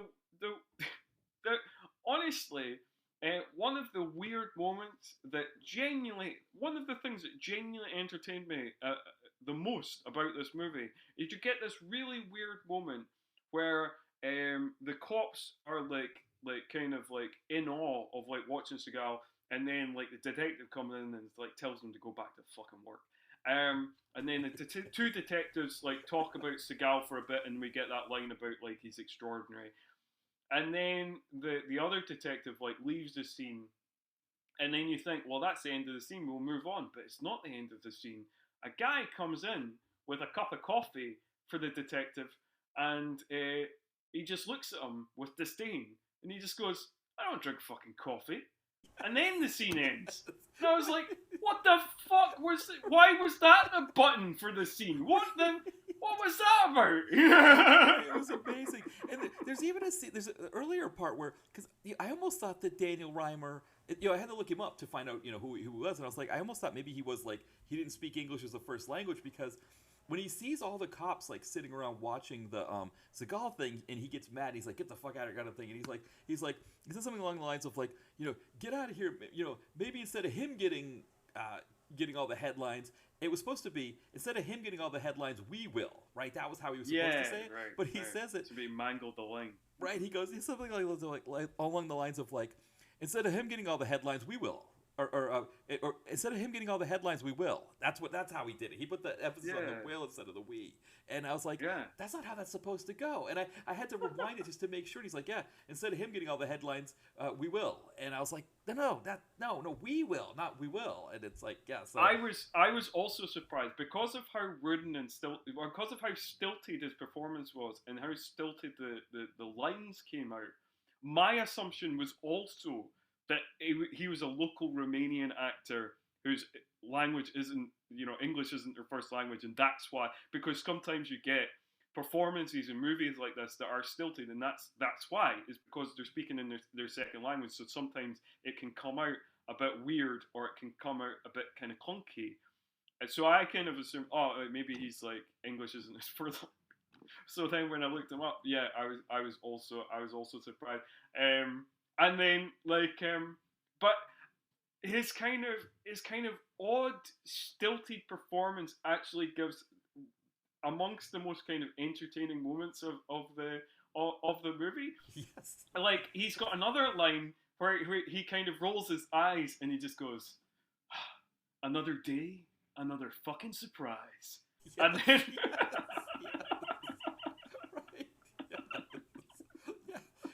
it's amazing. Then he meets the general, because so Angus discovers what's going. Or no, I keep calling him Angus. I keep on by his real name. His character's name's Tom Barnes. I think Barnes. General Tom Barnes. Yes. So like you mentioned, another area where Karen David has an interaction. Right. She tracks down Seagal. Right. Like we've got a hit at this. So that's okay. So Barnes knows that's where I got to go to get him. And it's one of those things where he kicks Reimer out of his own office so he can talk to Seagal.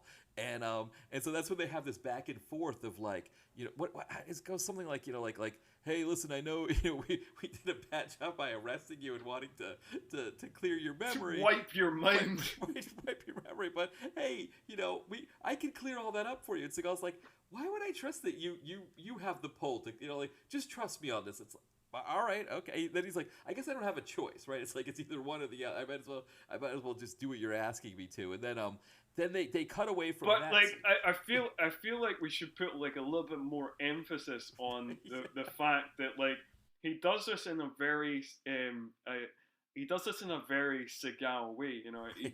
Obviously obviously he's saying all these lines in his Seagal whisper, and like it's just like like it's one of those things that like you know, you get typically in these kind of action films, spy films, military films like that, where basically the hero is told that the fate of the world is in his hands, kind of thing. You know, like, you know, this is like top secret, top priority. Like, oh my god, you know, there's a lot of drama here. There's high stakes, and like it's just it's the very lackadaisical kind of laid back way it is, like, guess I don't have a choice, right?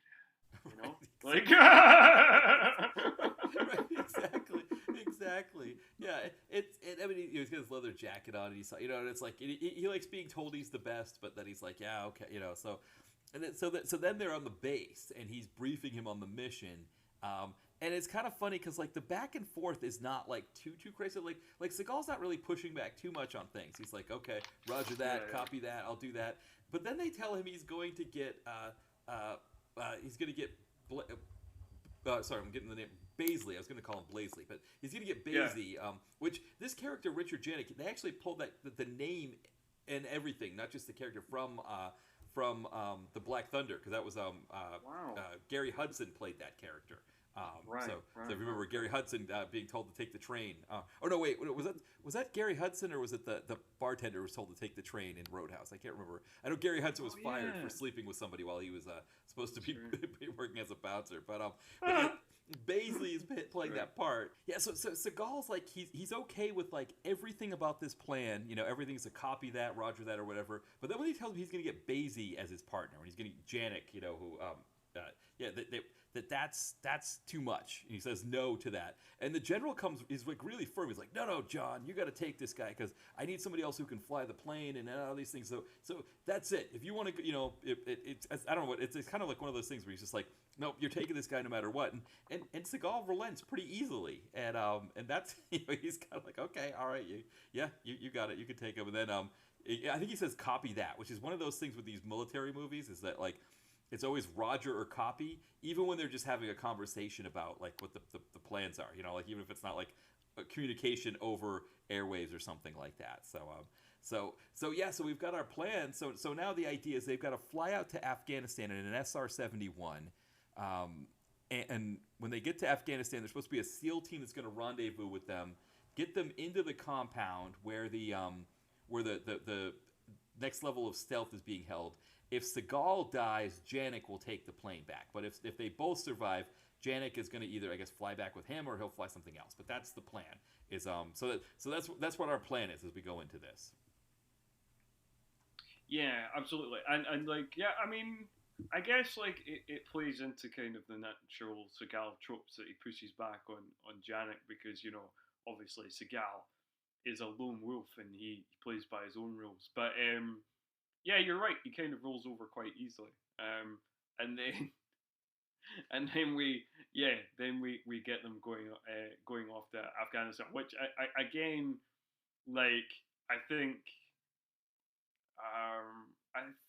that like I struggled with a lot of these scenes the most, because a lot of the kind of in-flight scenes is we're cutting back and forth between the kind of command centers, one on the ground and one in the sea, you know, like on the kind of carrier ship thing, and then we're talking to like we're talking to like Seagal and Janik in the air, and it, you know, it's all, there's nothing of real interest kind of going on. It's not like we're cutting back and forth and there's like some exciting action happening in between the kind of command center scenes. We're just getting kind of like these kind of people pretending to fly planes in cockpits.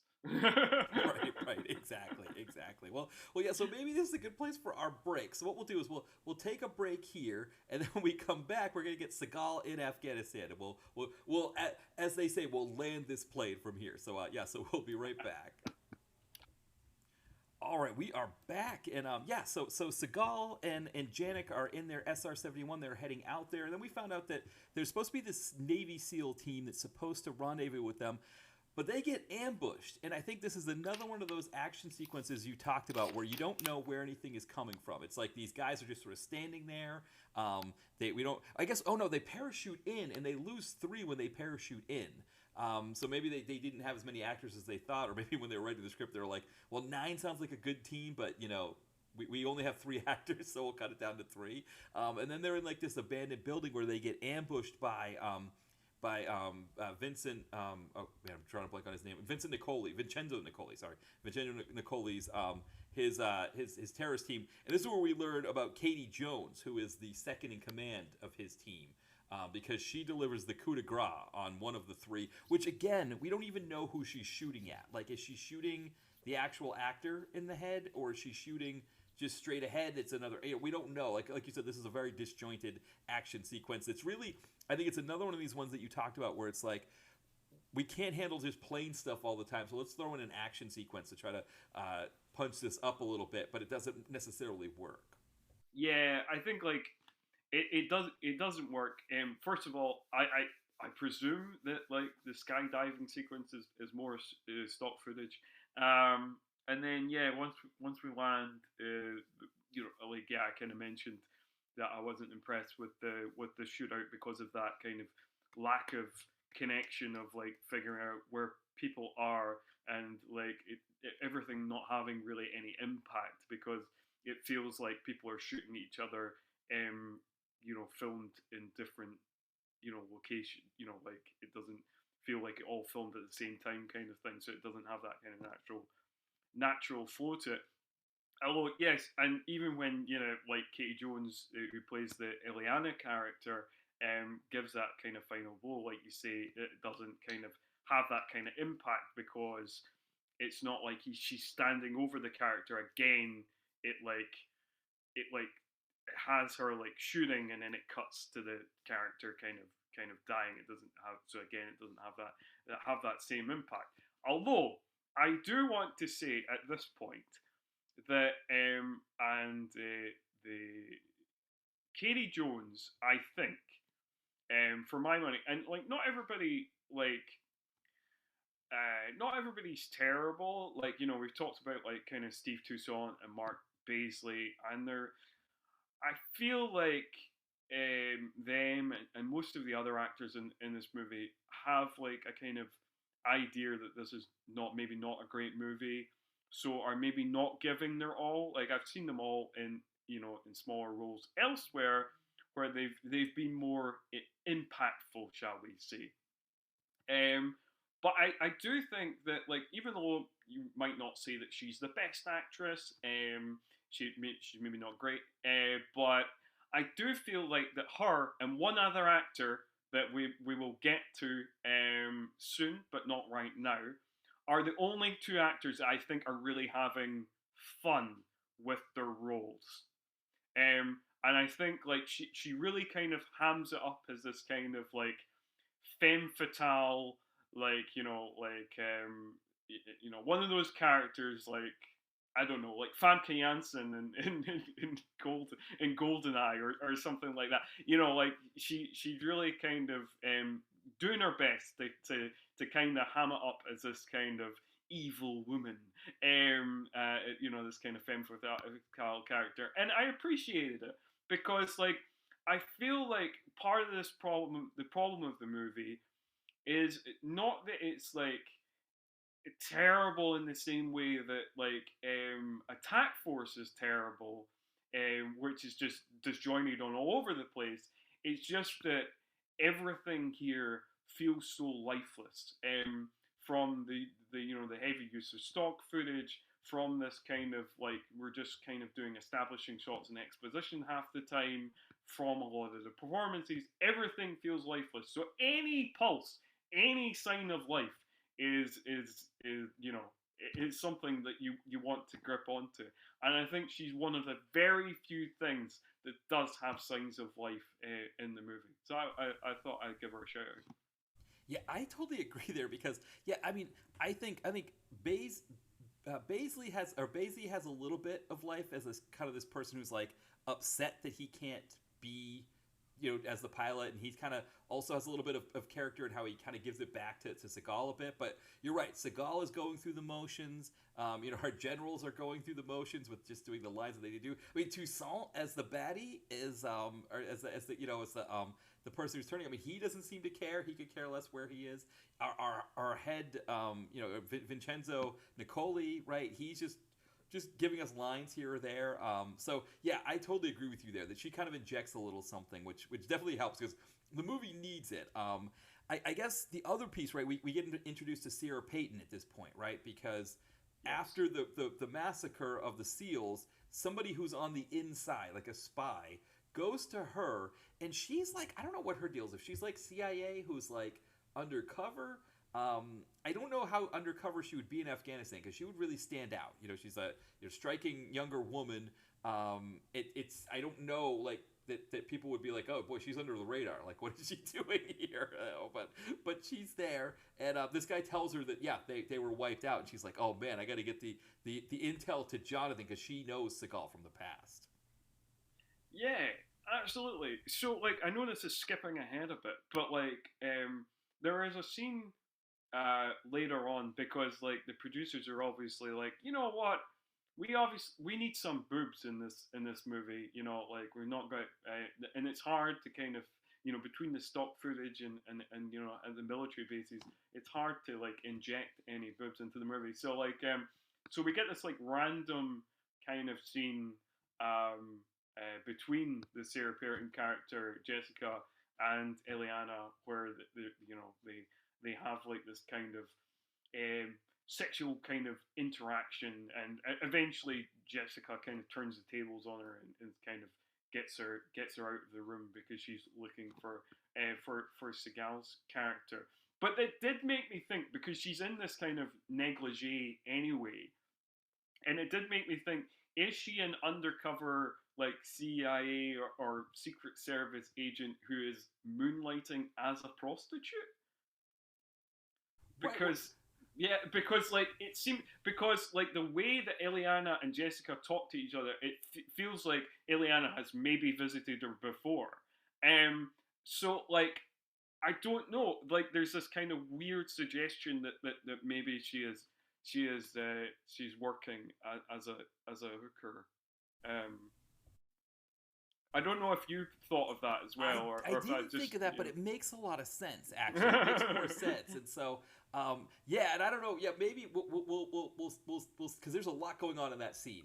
There is a lot going on. Yeah, so maybe we'll show it. But I think you're right. I think you might be right. That makes sense there. That like most of the time, because when the character, I think the reason why I was confused by it, and I think maybe this is why I wasn't sure what she was doing, is in this first scene we see her, she's not dressed like that at all, right? She's dressed. That's true. Yeah, she's dressed normal, like just regular clothes, and very very like utilitarian clothes. I mean, yes, I think the shirt's a little bit form fitting, but for the most part, everything is utilitarian and stuff that you'd want to use while you're living in that area. But so but you make a great point. That could have been her cover. So that actually works. And of course, we get this. One of the little touches I think was the guy who's moonlighting, right, or the guy who's like the spy.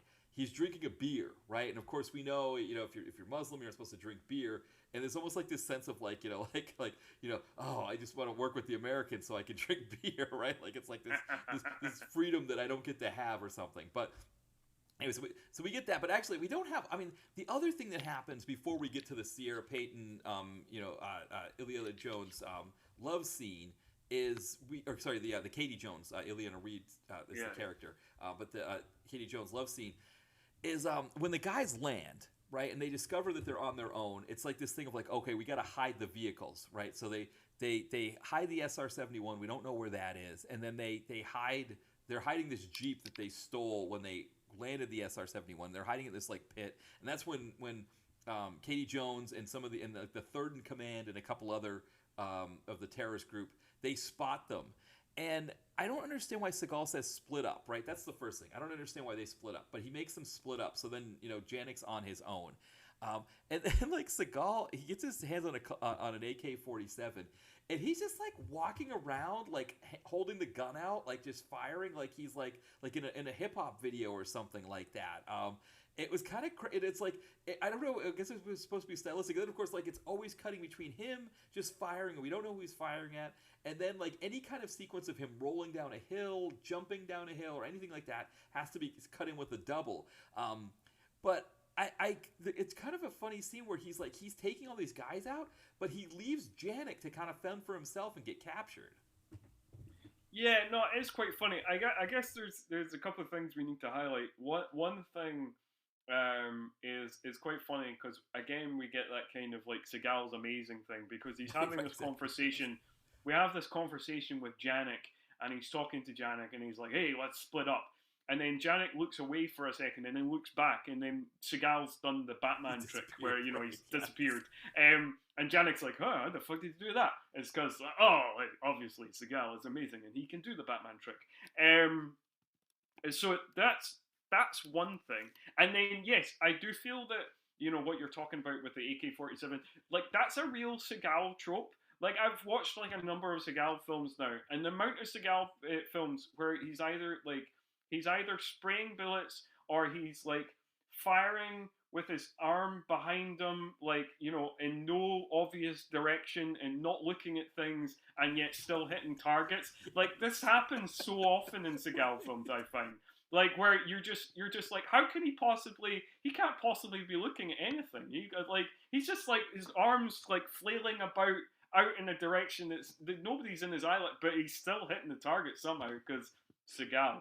And then yes, one of the thing that possibly entertained me more than anything else in this movie, that just because it made me laugh out loud, is you get this scene where like Seagal, and you can see it's Seagal kind of going into kind of as much of a run as he could do at this stage, and you go into and then you get this really harsh cut to the stunt double doing a forward roll down a hill. I don't know what it was about it, but maybe it was just the way it was edited and put together, where it's just like you're watching Seagal, you're not watching Seagal, and then and he does this forward roll, and maybe it's just the fact that he does this forward roll down the hill and you're like, why did he do it that way? Like anyway, I just found it really amusing. No, it was beautiful. It was hilarious, and you make a great point because with the gun thing. When you get into the later movies of his, because he like did like training, with law enforcement and things like that, I guess they showed him how to actually hold the gun properly, and he makes sure in later movies that he lets you know that he knows how to hold a gun now, and he like holds it like that very like when like he's working like SWAT or something like that. It's kind of funny how like suddenly he wanted to show off all this training he had that he didn't have before.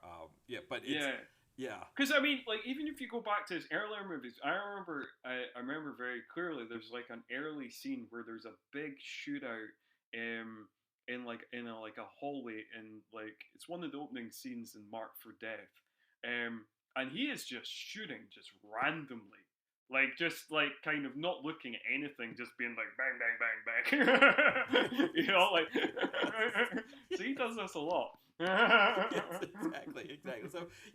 So he has abandoned Janik to Katie Jones and the guy who's the third in command, and he just lets them get captured, and he runs off to Sierra. So we'll get to that Sierra scene in a second because I think it's a doozy as we were talking about, but it really is, and also like I do think it's really funny, like the kind of the inconsistencies where like.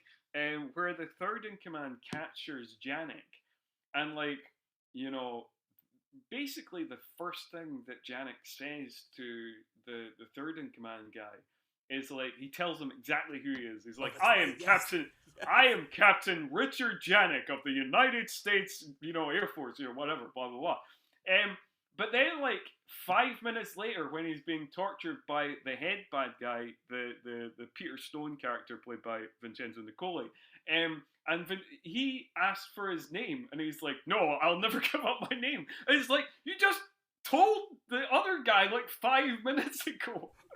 right. And also, like the way he told it 5 minutes ago is exactly like that idea that, like, if you're ever captured, you just give your name, rank, and serial number. That's it. That's all you ever give. And of course, it's on the dog tags too. So yeah, Nicole just reads it off the dog tag. So he wants to find out where Seagal is, right? He needs to know that, but also I guess he wants to know yeah, he wants to know where Seagal is. That's the key. He needs to find out Seagal, and Janek's like, I'm never going to give him up. So we see that the Coley has this whole set of like different torture, blades and things like that, and he pulls like the straight razor out. And I don't know about you, I got some like Unchien Andalou vibes. I was like, oh, is this where we're going here? And of course, I oh yeah, right, yeah. Right, yeah. But of course, he just puts the blade aside and says, "I'm just going to punch you a couple times." And then all they do is they punch him a few times, and they're like, "He's never going to give up the name. No, he's never going to give him up." And that's it. End scene.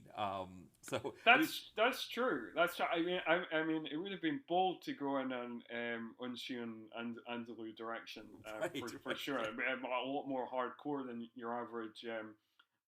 Action movie would go. And I bet, listener, when you tuned into this podcast, that you didn't expect a Brunel reference to come into the Seagal movie, but we've got here. So, like, exactly. yeah, but I definitely thought it was going to go in a darker direction when they started pulling out the kind of torture tools, but for some reason they just put them all down and don't use any of the torture tools, and they're just like, nah, just punch him a few more times, and then they just kind of give up. Like you say, they're just like, yeah, we punched him a few times, and then we punched him a few more times, and then we've got all these torture tools, but we're not. Yeah, no, it's fine. We've tested this thesis enough that he's not going to give up information. Like, obviously, I don't think the torture tools are going to get us any further. So, we've had a group discussion, and I think we should just move on with our lives. Right, exactly. So like, so it's very strange. It's a very strange sequence because you think he's going to at least I don't know, like do something maybe in a Reservoir Dogs direction, maybe in the direction of like like a Yakuza movie where they cut off your finger, like like something, and but no, just move on. Or at least like threaten it to the point that he gives it up, right? I wasn't, I didn't necessarily think they go all the way with Unchien Andalou, but I thought maybe like he'd threaten it, like he'd put the blade right up near his eye, and he's like, okay, I'll tell you, and it's like I thought that as well. I thought I thought they would push the threat harder. No, I didn't think you would. I didn't think they would. That would have been amazing. I mean, right, callbacks to Seagal movies. No, they're going to call back to Buñuel. That's like, yeah. Right, exactly. So, yeah.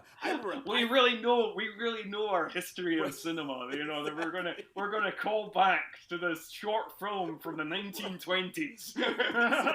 Exactly. Now, going from a potential Buñuel, or us even like just referencing Buñuel, to what we get in the next scene here with some bad like schlock, like 90s teen sex romp, girl on girl action kind of thing. Oh, yes. Before we very quickly before we get to that, it's in the same scene. So we cut to like Jessica in this kind of in this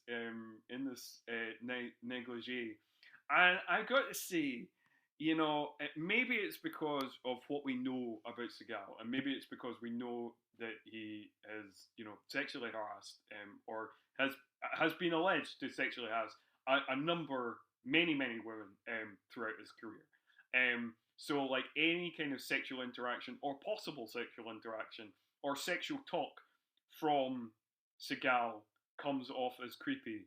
But when it goes to that scene and then Seagal appears and he's just sitting in a chair, and he does, in his typical Seagal whisper, he's kind of, hey, I see you're still sexy as hell. I wanted to vomit.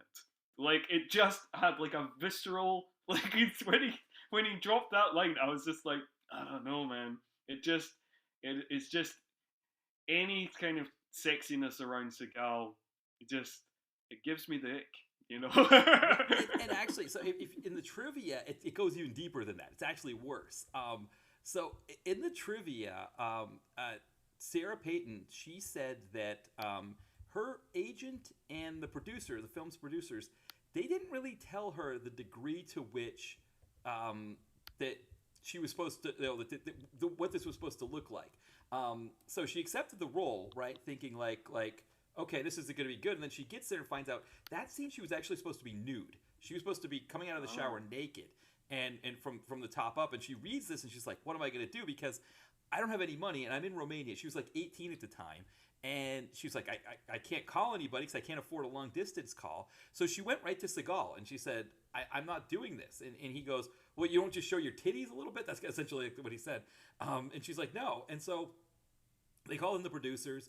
They were kind of pressuring her. They were saying things like, hey, we pulled a lot of strings to get this for you here. You know, come on, you got to play ball. Finally, they agreed to do compromise on the negligee. But she said that on top of that, the scene that she does after the girl on girl scene with which I call it a girl on girl scene because I don't think it's not, we can't really put it in any kind of like LGBTQ plus kind of category because it's got a lot of bad stuff going on it. But Sure, yeah. yeah, but so I think I use that girl and girl because it's just, you know, it feels like a 90s teen romp kind of thing. But she said like she wasn't comfortable with any of it, and they were just like, no, you got to start like, you know, sucking on her nipples, and you guys, because what happens is that Katie Jones's character, it gets topless. They open up her shirt and her breasts are shown, and they were having her, they wanted her to do everything, and I think it was one of those things where maybe she felt like I should just be lucky that they didn't make me go topless for this scene. So there's that background there on that she said like it was like one of it was her very first acting role and it was one of her worst experiences, but it probably, you know, you talk about like kind of, you know, Seagal's, you know, his history, his track record. I never really thought of it before, but that's another reason why he'd probably like to shoot movies in Romania is that you get young actresses out there and they don't have a lot of resources to really push. And, you know, in another, you know, situation, maybe she would have felt more intimidated, but she pushed it and got there. So you know, that scene's even creepier than we thought.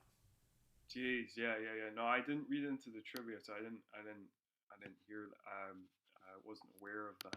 But that does make the scene even creepier because it kind of, you know, because of like the clear age difference between Seagal and the actress, you know, which kind of makes it creepy.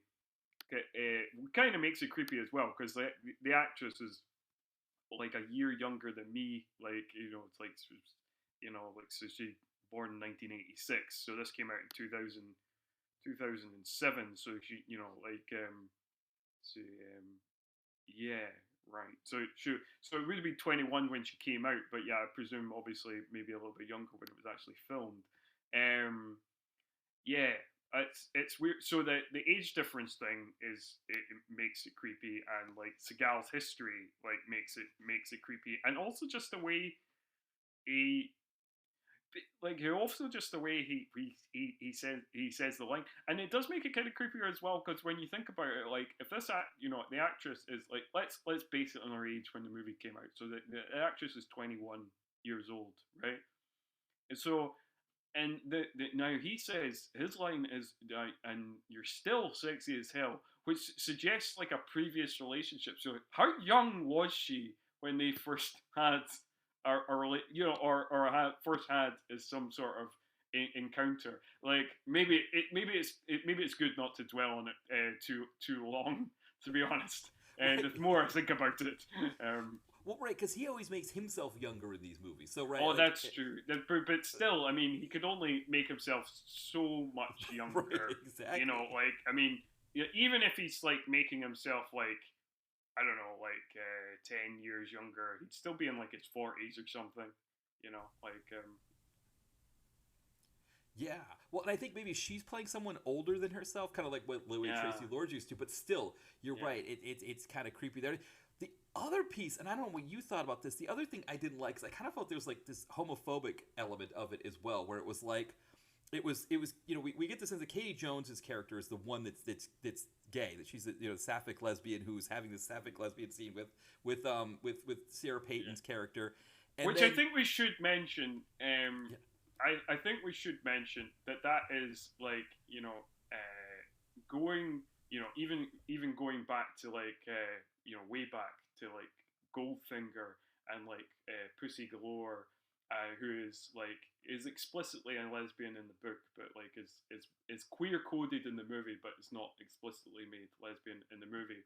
So this kind of thing of kind of like a kind of sexy lesbian villains is like a very old hat trope in action movies, who are either explicitly lesbians or they're queer coded, and like this kind of relationship between being gay and being evil is often made in kind of action movies. So I think like that to start with is a problematic trope.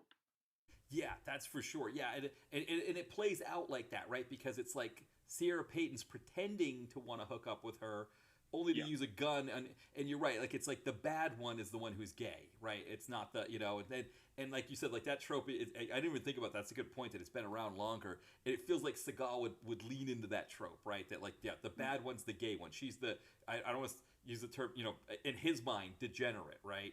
And it's just part of her, like you said, her evil or her villainy. So you have that element as well. So it's like you've got the backstory of what Sarah Payton and what her experience was. You've got creepy Seagal leering in, which I was wondering if he was even there for the scene as far as the shooting, because the way his character looks at them, he's looking at them doing this almost in a way of like, I'm trying to figure out what's going on or what's going to happen next, or like which makes me think that maybe he wasn't even looking at them when they shot him. So, but he still get the creepiness, and then like you said, there's that coded sense of like lesbian equals bad that's there as well. So, and of course, and again, the love scene is not really meant for like, it's not like some kind of LGBTQ plus kind of love scene. It's more like, hey guys, check this out, girls gone wild or something like that kind of thing. yeah, exactly. So it's like all kinds of bad going on there. It's one of those things where you watch it after you're like, creepy Seagal, there he is again. Yeah, because like it's very it's not there's nothing there there's nothing kind of tender about it. Um there's no kind of sensuality to the scene. It's very much a kind of male gaze kind of titillation, like here's some tits for you boys kind of scene. You know what I mean. So Yeah, no, exactly. I kind of as a dovetail, I just saw X-Men Apocalypse last night, and with Olivia Munn playing Psylocke, it's like I know that's what the character wears in the comic books from like the late '80s, early '90s.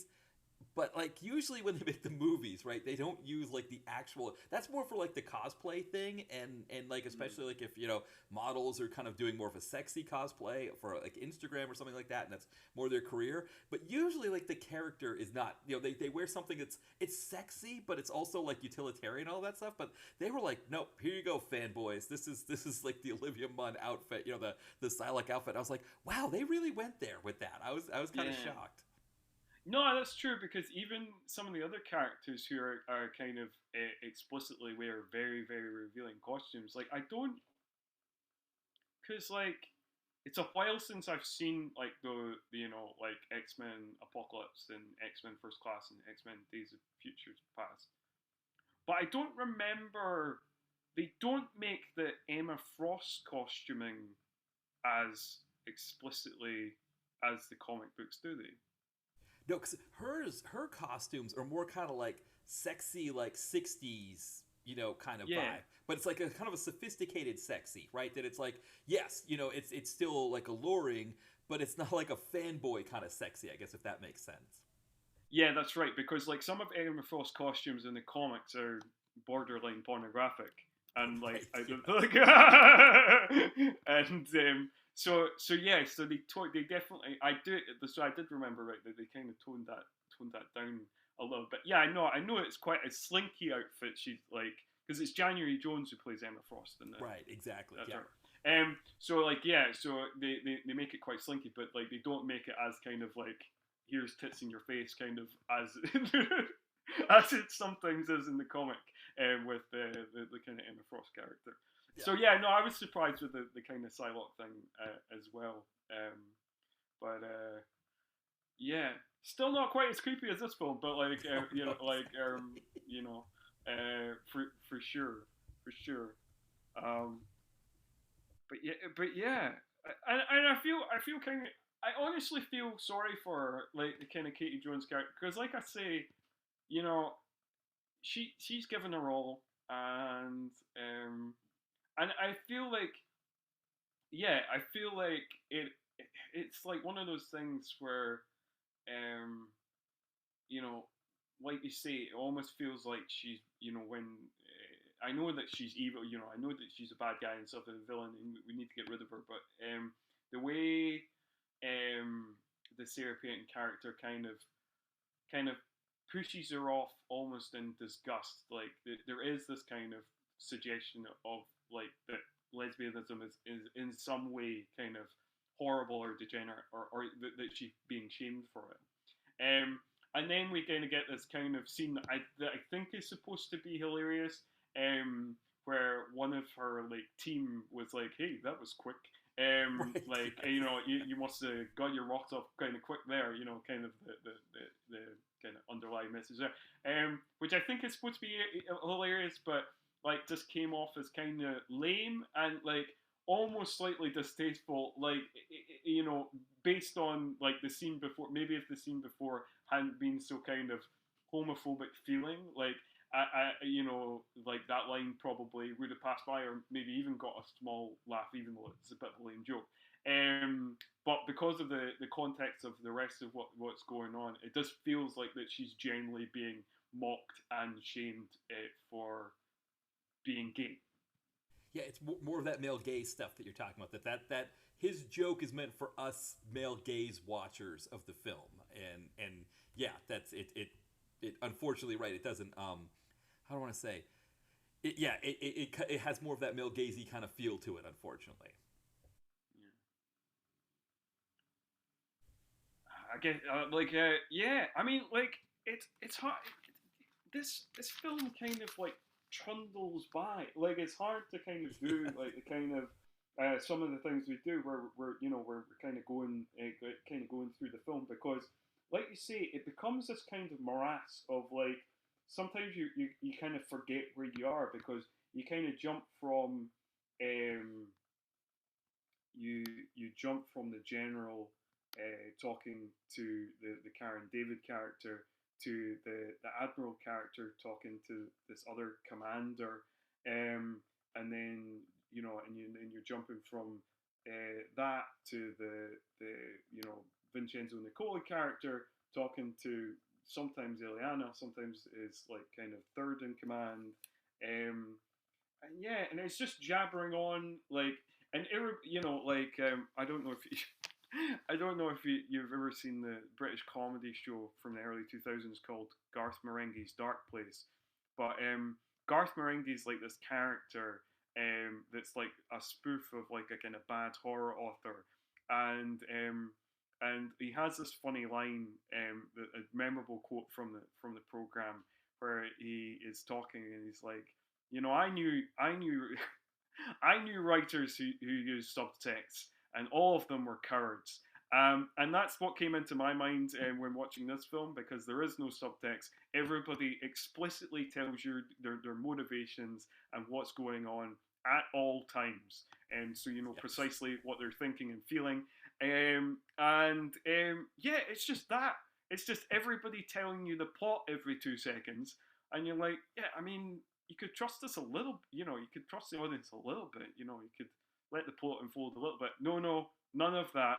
Everybody wants to explicitly tell you their motivations, and it just yeah, it just becomes very tiring after a while. It does for sure. Because it's like one of the things is like all the time it takes us just to get to this scene was you know where Seagal meets Sierra Payton. Um, the movie kind of just it at the on the one hand it kind of builds momentum and starts to really cruise to the end, but yet on the other hand we still get a lot of different weird padding sequences, right? Because we get um, you know so they plan their raid on the compound. And Seagal explains like, "Hey, I think I can go get this plane. I think I can get this plane out of here." And he goes back and tells he I guess he can communicate with his with the general back at the base, right? Because he essentially Karen David relays the messages to him, right? And then he's got to talk to his admirals in the Navy to say, hey, maybe hold off on blowing up the because the plan is if they don't secure this plane, they're going to bomb it. They're going to bomb the whole area, so they destroy everything. And it's like, well, we got to get the men out first, that kind of thing. So we got a little bit of a countdown, like a time crunch thing. But yeah, so as they're planning these things out, and things could maybe move in a good direction, we get these sort of stalling tactics with these other pieces there. So it's not like a direct line like you'd want. But yeah, I guess like the few other plot points we get is that they're planning the raid, right? So Seagal, Peyton, and then this guy who's like the mole. They're planning the raid.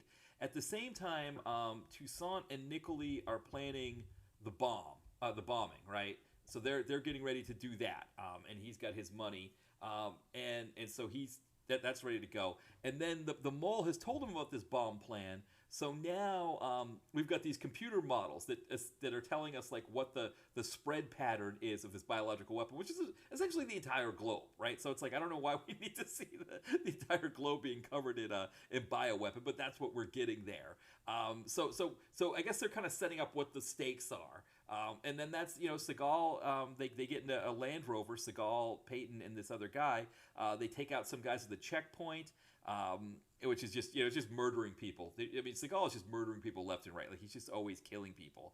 And I did put that. I did put that in my notes about the kind of checkpoint interaction where I just said that oh, they've just killed these people. Not subtle is what like if they're trying to do it in this kind of secret agent spy type way, they're failing badly because like they just kill those people and then immediately get into a car chase with other people, and the alert definitely would have been sounded, so like it gives like the bad guys tons of preparation time because they're they're definitely coming. Like that other character, yep, that's the Gal character, yep, definitely coming for Janet, yep, they're definitely coming down the road. Like, I mean, the fact that Seagal and his team are not immediately killed is kind of amazing, given the amount of preparation time that they gave the villains of the piece. Right, exactly. Well, and then there's other. We find out. I mean, of course, most of these terrorist groups they're very inept, and these guys aren't really much of an exception. But one of the funny things is that Nicoli and Toussaint are kind of having a back and forth, and Toussaint, Nicoli lets Toussaint know, yeah, the transfer's been initiated. The money's in your bank account. It's going to be there soon. And he decides, well, I don't need Nicoli anymore, so I'm going to kill him. Which, I guess if you're going to get $200 million, you're probably going to retire, so you don't have to worry about burning any bridges, because it's like, I mean, Nicoli's people aren't going to really write you a good reference if you need to do more jobs, right? If you need to fly more planes for people or anything like that. But I guess at $200 million, you don't need to worry about doing another job. But I thought it was also kind of a lazy twist in that usually we get the satisfaction of a Seagal, beating up the end baddie, and he gets to throw him through some glass tables and things like that. And we don't get that in this case. He gets killed by the other of the two baddies. It's like the two baddies, they killed each other, which we don't usually see. Yeah, no, I was a little bit disappointed with that, because if they had structured the film differently and if they had structured the film differently, I think they could have worked. But I did feel that we set up this guy, this Peter Stone guy, as the main villain, and we very much set him up as the main villain, and we want to see Seagal's character take out the main villain, and they do this kind of switcheroo, and then right at the end they try and kind of build up that he, Seagal's character John Sands was Ratchard's kind of mentor or whatever. And I thought about this, and it just doesn't. We needed that relationship built up more. We needed that to have more meat on the bone for this to work.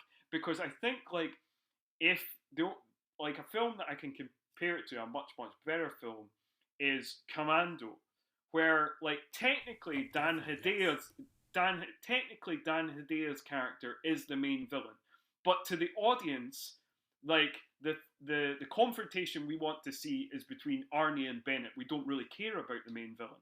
And if this movie was structured in that way, where it beefs the Ratchet character up and gives him more screen time, and we feel that the confrontation that we really seek, the one that's going to be the most satisfying, is between Sans and Ratchet, like between John Matrix and Bennett, then that would be fine. But we don't do that. We beef the main character up, even though I don't think he's a particularly impactful villain. We're really spending much more time, and Ratchet's just on the sidelines. So Ratchet doesn't feel like a Bennett equivalent. He because obviously in Commando, like Bennett gets much more screen time than the Dan Hedaya villain, who I can't even remember. The Dan Hidea's villain is so not impactful that I can't even remember the name of that villain. Not that, no, that's no slight on Dan Hedaya, who's a great character actor, but yeah. So I think it could have worked if we structured the movie more like that, but we don't, and then we lazily try to kind of do it at the end. Right, exactly. Right, because there's no, right, it's not let off steam, whatever Dan Hidea's character is, right? It's let off some steam, Bennett. That's the big line, the big end. You're absolutely correct. Yeah, it's the Bennett is the baddie. And you're right, like Steve Toussaint, he disappears. When he drops off the plane and he gets told, hey, 100 million, 200 million if you want to drop a bioweapon, cool, good for me. That's it. He's done for a good chunk of the movie until he comes back. So you're absolutely correct. Like they couldn't do that bait and switch on, or I don't know if it's bait and switch, but they couldn't do that switcheroo on us without building up Ratchet more. So we get that issue there. The other thing is we get something that I've never seen before, which is third in command fight padding.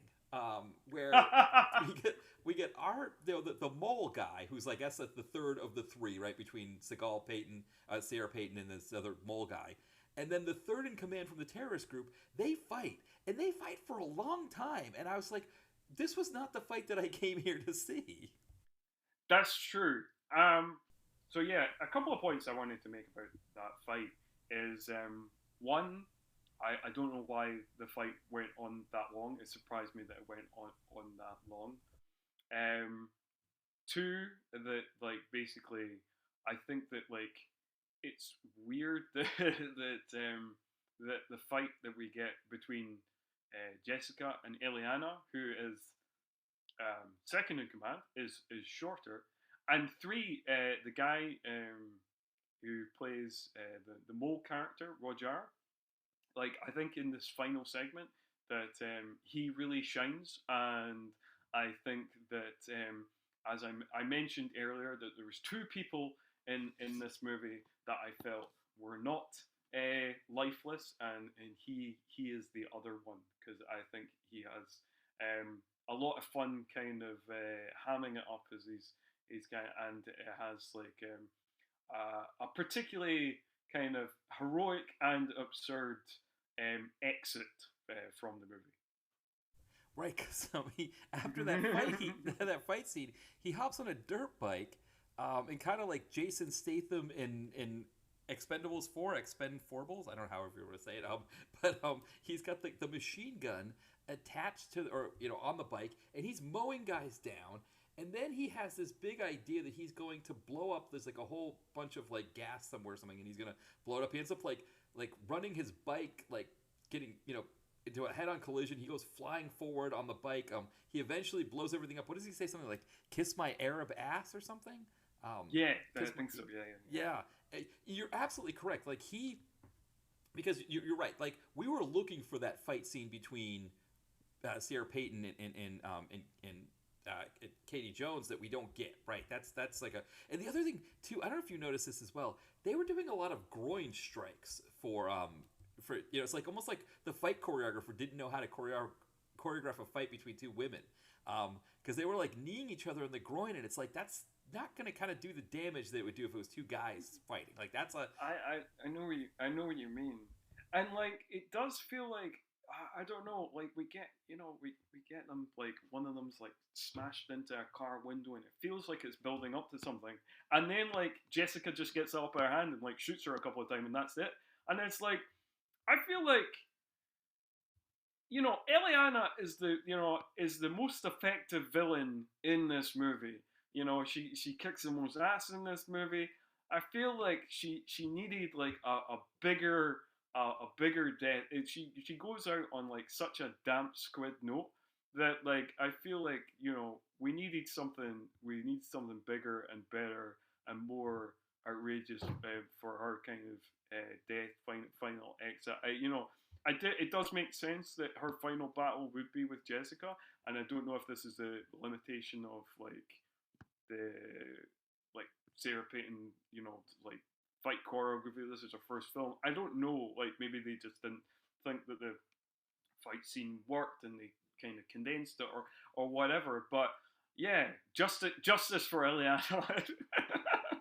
No, I totally agree because I think not only did not do Ileana the Ileana character justice, considering like you said, she builds up a lot of goodwill throughout the film as a baddie, right? So it doesn't do her justice, but it doesn't do Sierra Payton justice either. That like she just shoots this like any hero, anybody can shoot somebody, right? Like it's an advantage that she has over the baddie that she has a gun.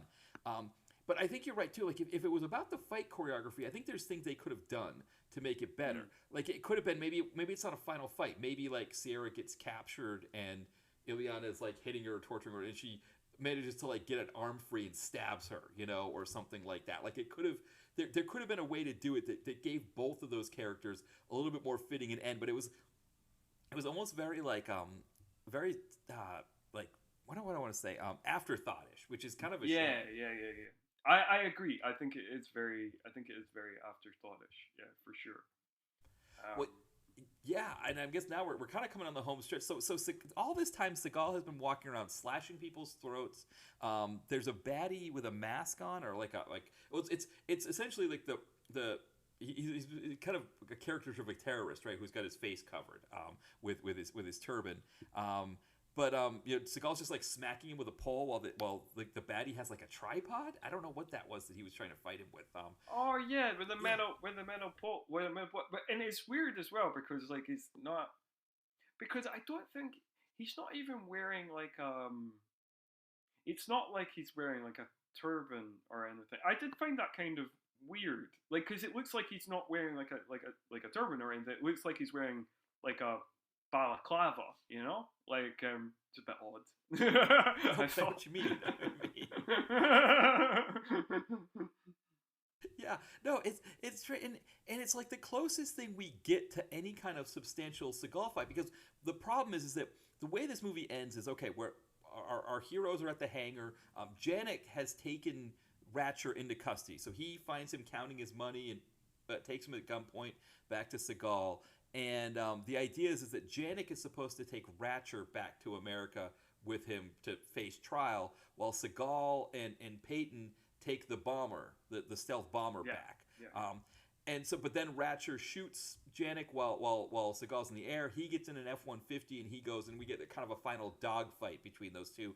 Which I gotta say, for a Seagal movie, one of the few things we look forward to in a Seagal movie is him just taking the baddie and just throwing him through glass tables and things like that. And we got none of that here. So the dogfight just didn't really do me. I don't know about you, but yeah. No, the dogfight didn't do anything for me. Like, and again, I think it's largely to do with that disconnect of like you're watching a mixture of like people in these static cockpits and stock footage from another movie where the some sort of aerial battle is going on, but even that feels disconnected from each other.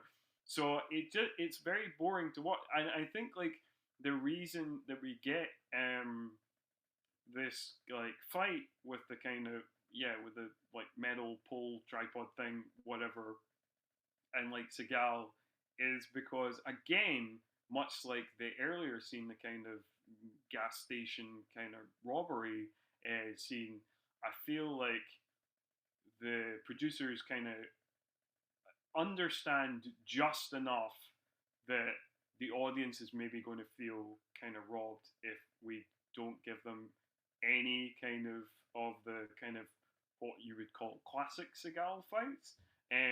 So they try to inject them elsewhere, but like they still feel anticlimactic anyway, because one, they're not done as well as they were done in obviously the kind of height of Seagal's career, um, and also because like they're not with kind of main characters, so like they're not quite as satisfying, because it's not like this kind of character that you've been kind of it's not it's not like the kind of character like the Eliana character, who's like a proper like kind of pantomime villain who you've been kind of booing and hissing at the whole movie, but in a kind of enjoyable way that you're like, oh, I can't wait to see their demise, and then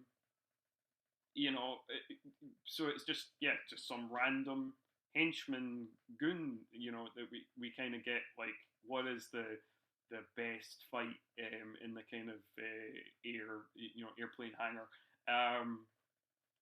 And then we just end on it, and it's weird as well, because like everything feels lifeless. Like even to the even when he wins. Even when he wins and he gets the plane back and he blows up Steven Toussaint's Colonel Richard character and everything, and then like the general goes like basically like, "Yay, we won!" And then everybody and there's like almost no reaction in the control center. We don't get the stereotypical like you get in a lot of these action movies, a lot of these military movies, where the room erupts in applause and people high five and give a hoo-ha and all that kind of shit, like all the kind of jingoistic shit that we normally do. And it was kind of the same on the boat as well. On the boat, like the admiral gives it a like "Go Navy," and everybody just kind of politely applauses. Again, there's no kind of like "Yeah, we saved the world, fuck yeah, America, yeah, boo," like, which is all ridiculous and absurd, but it's kind of what you want from this type of movie. Like, like the kind of like the scene in the command center in NASA, like when they defeat the aliens in Independence Day, and everybody, the crowd goes wild, like and everybody's cheering, and like hey, like that's kind of what you want, and you get none of that here. You just get kind of like yeah, well done, team, did it. I wonder if they knew they had a lifeless like cast, because what they do, right? If you remember, when they're in the command center, at least with the for the Navy. They just go, okay, everybody, back to your posts. Like, that's it. Yeah. And then the woman, because I guess all of these generals and admirals, they have to have a female second, like officer that like helps them out with stuff or something. She makes a comment about him wanting his single malt scotch, and she's like, well, this was really just about the scotch, wasn't it? And he makes some kind of comment like, don't, let's not get into that, Commander, or something like that. And then he smiles at her, and then they walk away, and that's that, And yeah, it's like, he does try to, like, the Admiral guy, who we should maybe point out is played by Tim Woodward, who's not necessarily a famous actor, but is the son of Edward Woodward. So he does try. He says, "Go Navy," and nobody reacts to that. Everybody just like, so maybe the Admiral's not very popular. You might be right. Because right, I mean, you wonder if like there's anything going on. And actually, I didn't realize he just passed away. Oh yes, I saw that as well. Yeah. Sadly, yeah, he passed away last year. He wasn't that old either. He was only 70, Right. which is not crazy old these days. No. Yeah. But I just thought that was quite random when I looked it up. That he was Edward Woodward's son. Like, and if people don't know who Edward Woodward is, he was a famous British actor. He's probably best known for The Wicker Man, but I certainly, maybe talking to the audience we're talking to now, maybe most known for The Equalizer.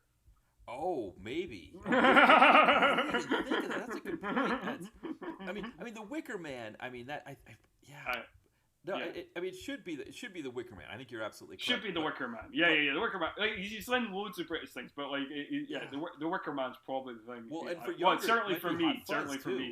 Like, oh yeah, Hot Fuzz as well. For even younger audiences. So the Wicker true. Man, I remember that was like the Wicker Man was like one of those like you have to watch it kind of things, like for like movies that like that kind of like 70s, it's not a Hammer movie, but it's kind of that kind of thing. You got to watch that. But The Equalizer, I remember being on a rerun syndication here in the US, and so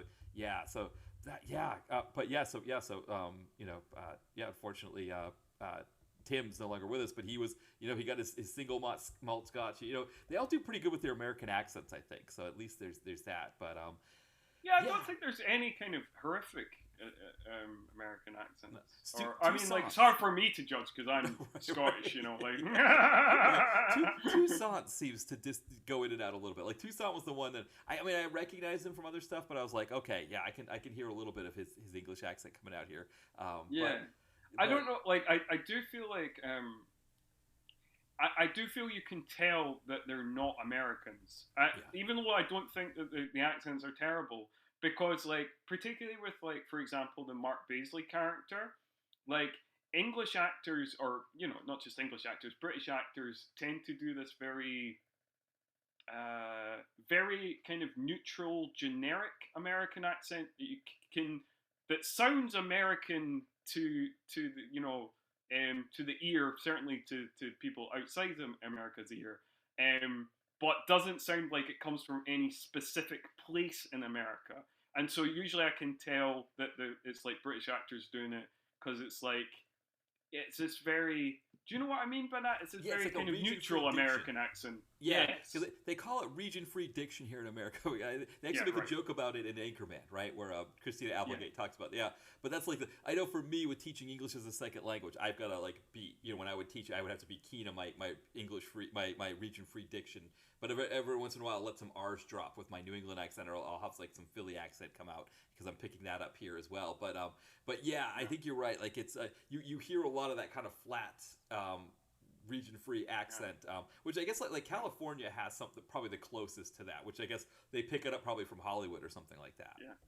Although I do think there's something, I don't know what's better, because like I don't like, because sometimes you like hear like somebody do a dodgy American accent, and you think like, oh, would it not be better just to do your normal accent? And like, so sometimes I think like, oh well, at least they're trying. And sometimes I think like, oh, maybe it's better just to do their act, because like people who just do their own accent, sometimes it just comes off as hilarious, because like, and I know this myself as a Scottish person, like obviously there's certain Scottish actors like Sean Connery, like Gerard Butler, who don't do accents. Right, don't do them. Right. Like, so like they could be playing any character from anywhere in the world and they'll just be Scottish. Like Gerard Butler can be like an American commander and he'd be like, yes, I'm an American commander. Like, same with Sean Connery. Yes, I'm a Russian submarine commander. Yes, indeed. And you're like, no. Right, but anyway, an Egyptian, Spanish Egyptian. Exactly. Yes. Right. Yes, my name is Ramirez. Yes. Oh, you sound exactly like a Ramirez. When I think of the name Ramirez, I think of that accent. Yes, exactly. Right. Yeah. I think that there's I do like doing that, because being Scottish, I can do that accent okay. And it's like, I know some of your other guests come on and do impersonations, and really Sean Connery is really the only impersonation I've got. I think the only Sean Connery impersonation I can do is from Highlander. It's you can't die, MacLeod. That's like the best I can do. And okay. I kind of butchered it a bit there. You can't die, MacLeod. It's like the best I could do with Sean Connery. I think the thing to get you into the Sean Connery spirit is to do things with S's. Oh, right. Things that have got S's and like so Mish Moneypenny. Mish Moneypenny, right? Like that. Yes. So my friend growing up, he had he had a car from his parents. It was like this big SUV, and it was like the brand was Scottsdale, or it was like the type of SUV was Scottsdale. And one of my friends, every time we'd get, he'd be like, "Oh, it's the Scottsdale," and he would say it like in the perfect Connery accent. That we're gonna ride the Scottsdale. Okay. Yeah, I mean this seems like the perfect opportunity to like, because my dad is a typical dad, he liked James Bond. He liked James Bond. He does dad jokes, so he's very much a typical dad. So I'll tell my dad's kind of dad joke about Sean Connery. So Sean Connery's agent calls him, and he says this producer wants to meet to talk about this new movie, and he says he says he says, "Oh, that sounds great," and he says, "Yeah, he wants to he wants to meet up for tennis," and Sean goes, "Tennis? I don't even have a racket." Right. That's awesome. That's perfect. So that's my bad dad joke to end the podcast. I think that's a perfect butler because, to be honest, there was nothing in this Seagal movie that was, I mean, there's some funny moments. There's some funny and unintentionally funny moments that I guess rival that. But that was the best butler there. Yeah. So, I mean, we finished up with Koish. I guess, how are you feeling with us? You know, the Koish trilogy of Seagal DTV flicks. Wow.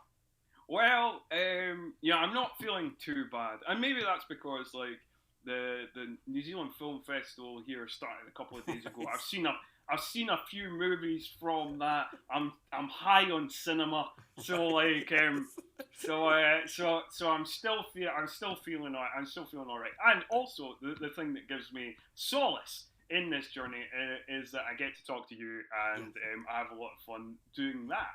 So. So yeah, no, I'm not feeling. I'm relieved. I'm relieved that it's done. But like, I'm relieved that we got past Koish. But yes, no. Overall, I'm feeling all right about it. All right, excellent. Well, as we wrap up here, because I always enjoy our conversations as well. But also, where can people find you if they want to hear more of your stuff? Oh, right, of course. So they can find me. So I did mention that I used to have a podcast, New Horror Express, just recently finished, just like in June, I think. And but there is like 185 episodes of that. You can check that out. That's going to still be there on the website. Also, wherever podcasts are provided, Apple Podcasts, Spotify, all those places. And then my other podcast, which is still a going concern, is All 90s Action All the Time, which again can be found wherever podcasts are provided, Apple Podcasts, Spotify, all those places. Also, it is part of a podcast network called the Last of the Action Heroes Podcast Network, which I forget to plug a lot of the time, so I will do my due diligence and make sure to plug it here. If you want to, if you have any opinions on the pod, you can hit us up on Twitter or Facebook. On Twitter or X, whatever. It's at 90s Action. So you can give us a comment there. You can give us a comment on our Facebook page. Just type in All 90s Action all the time.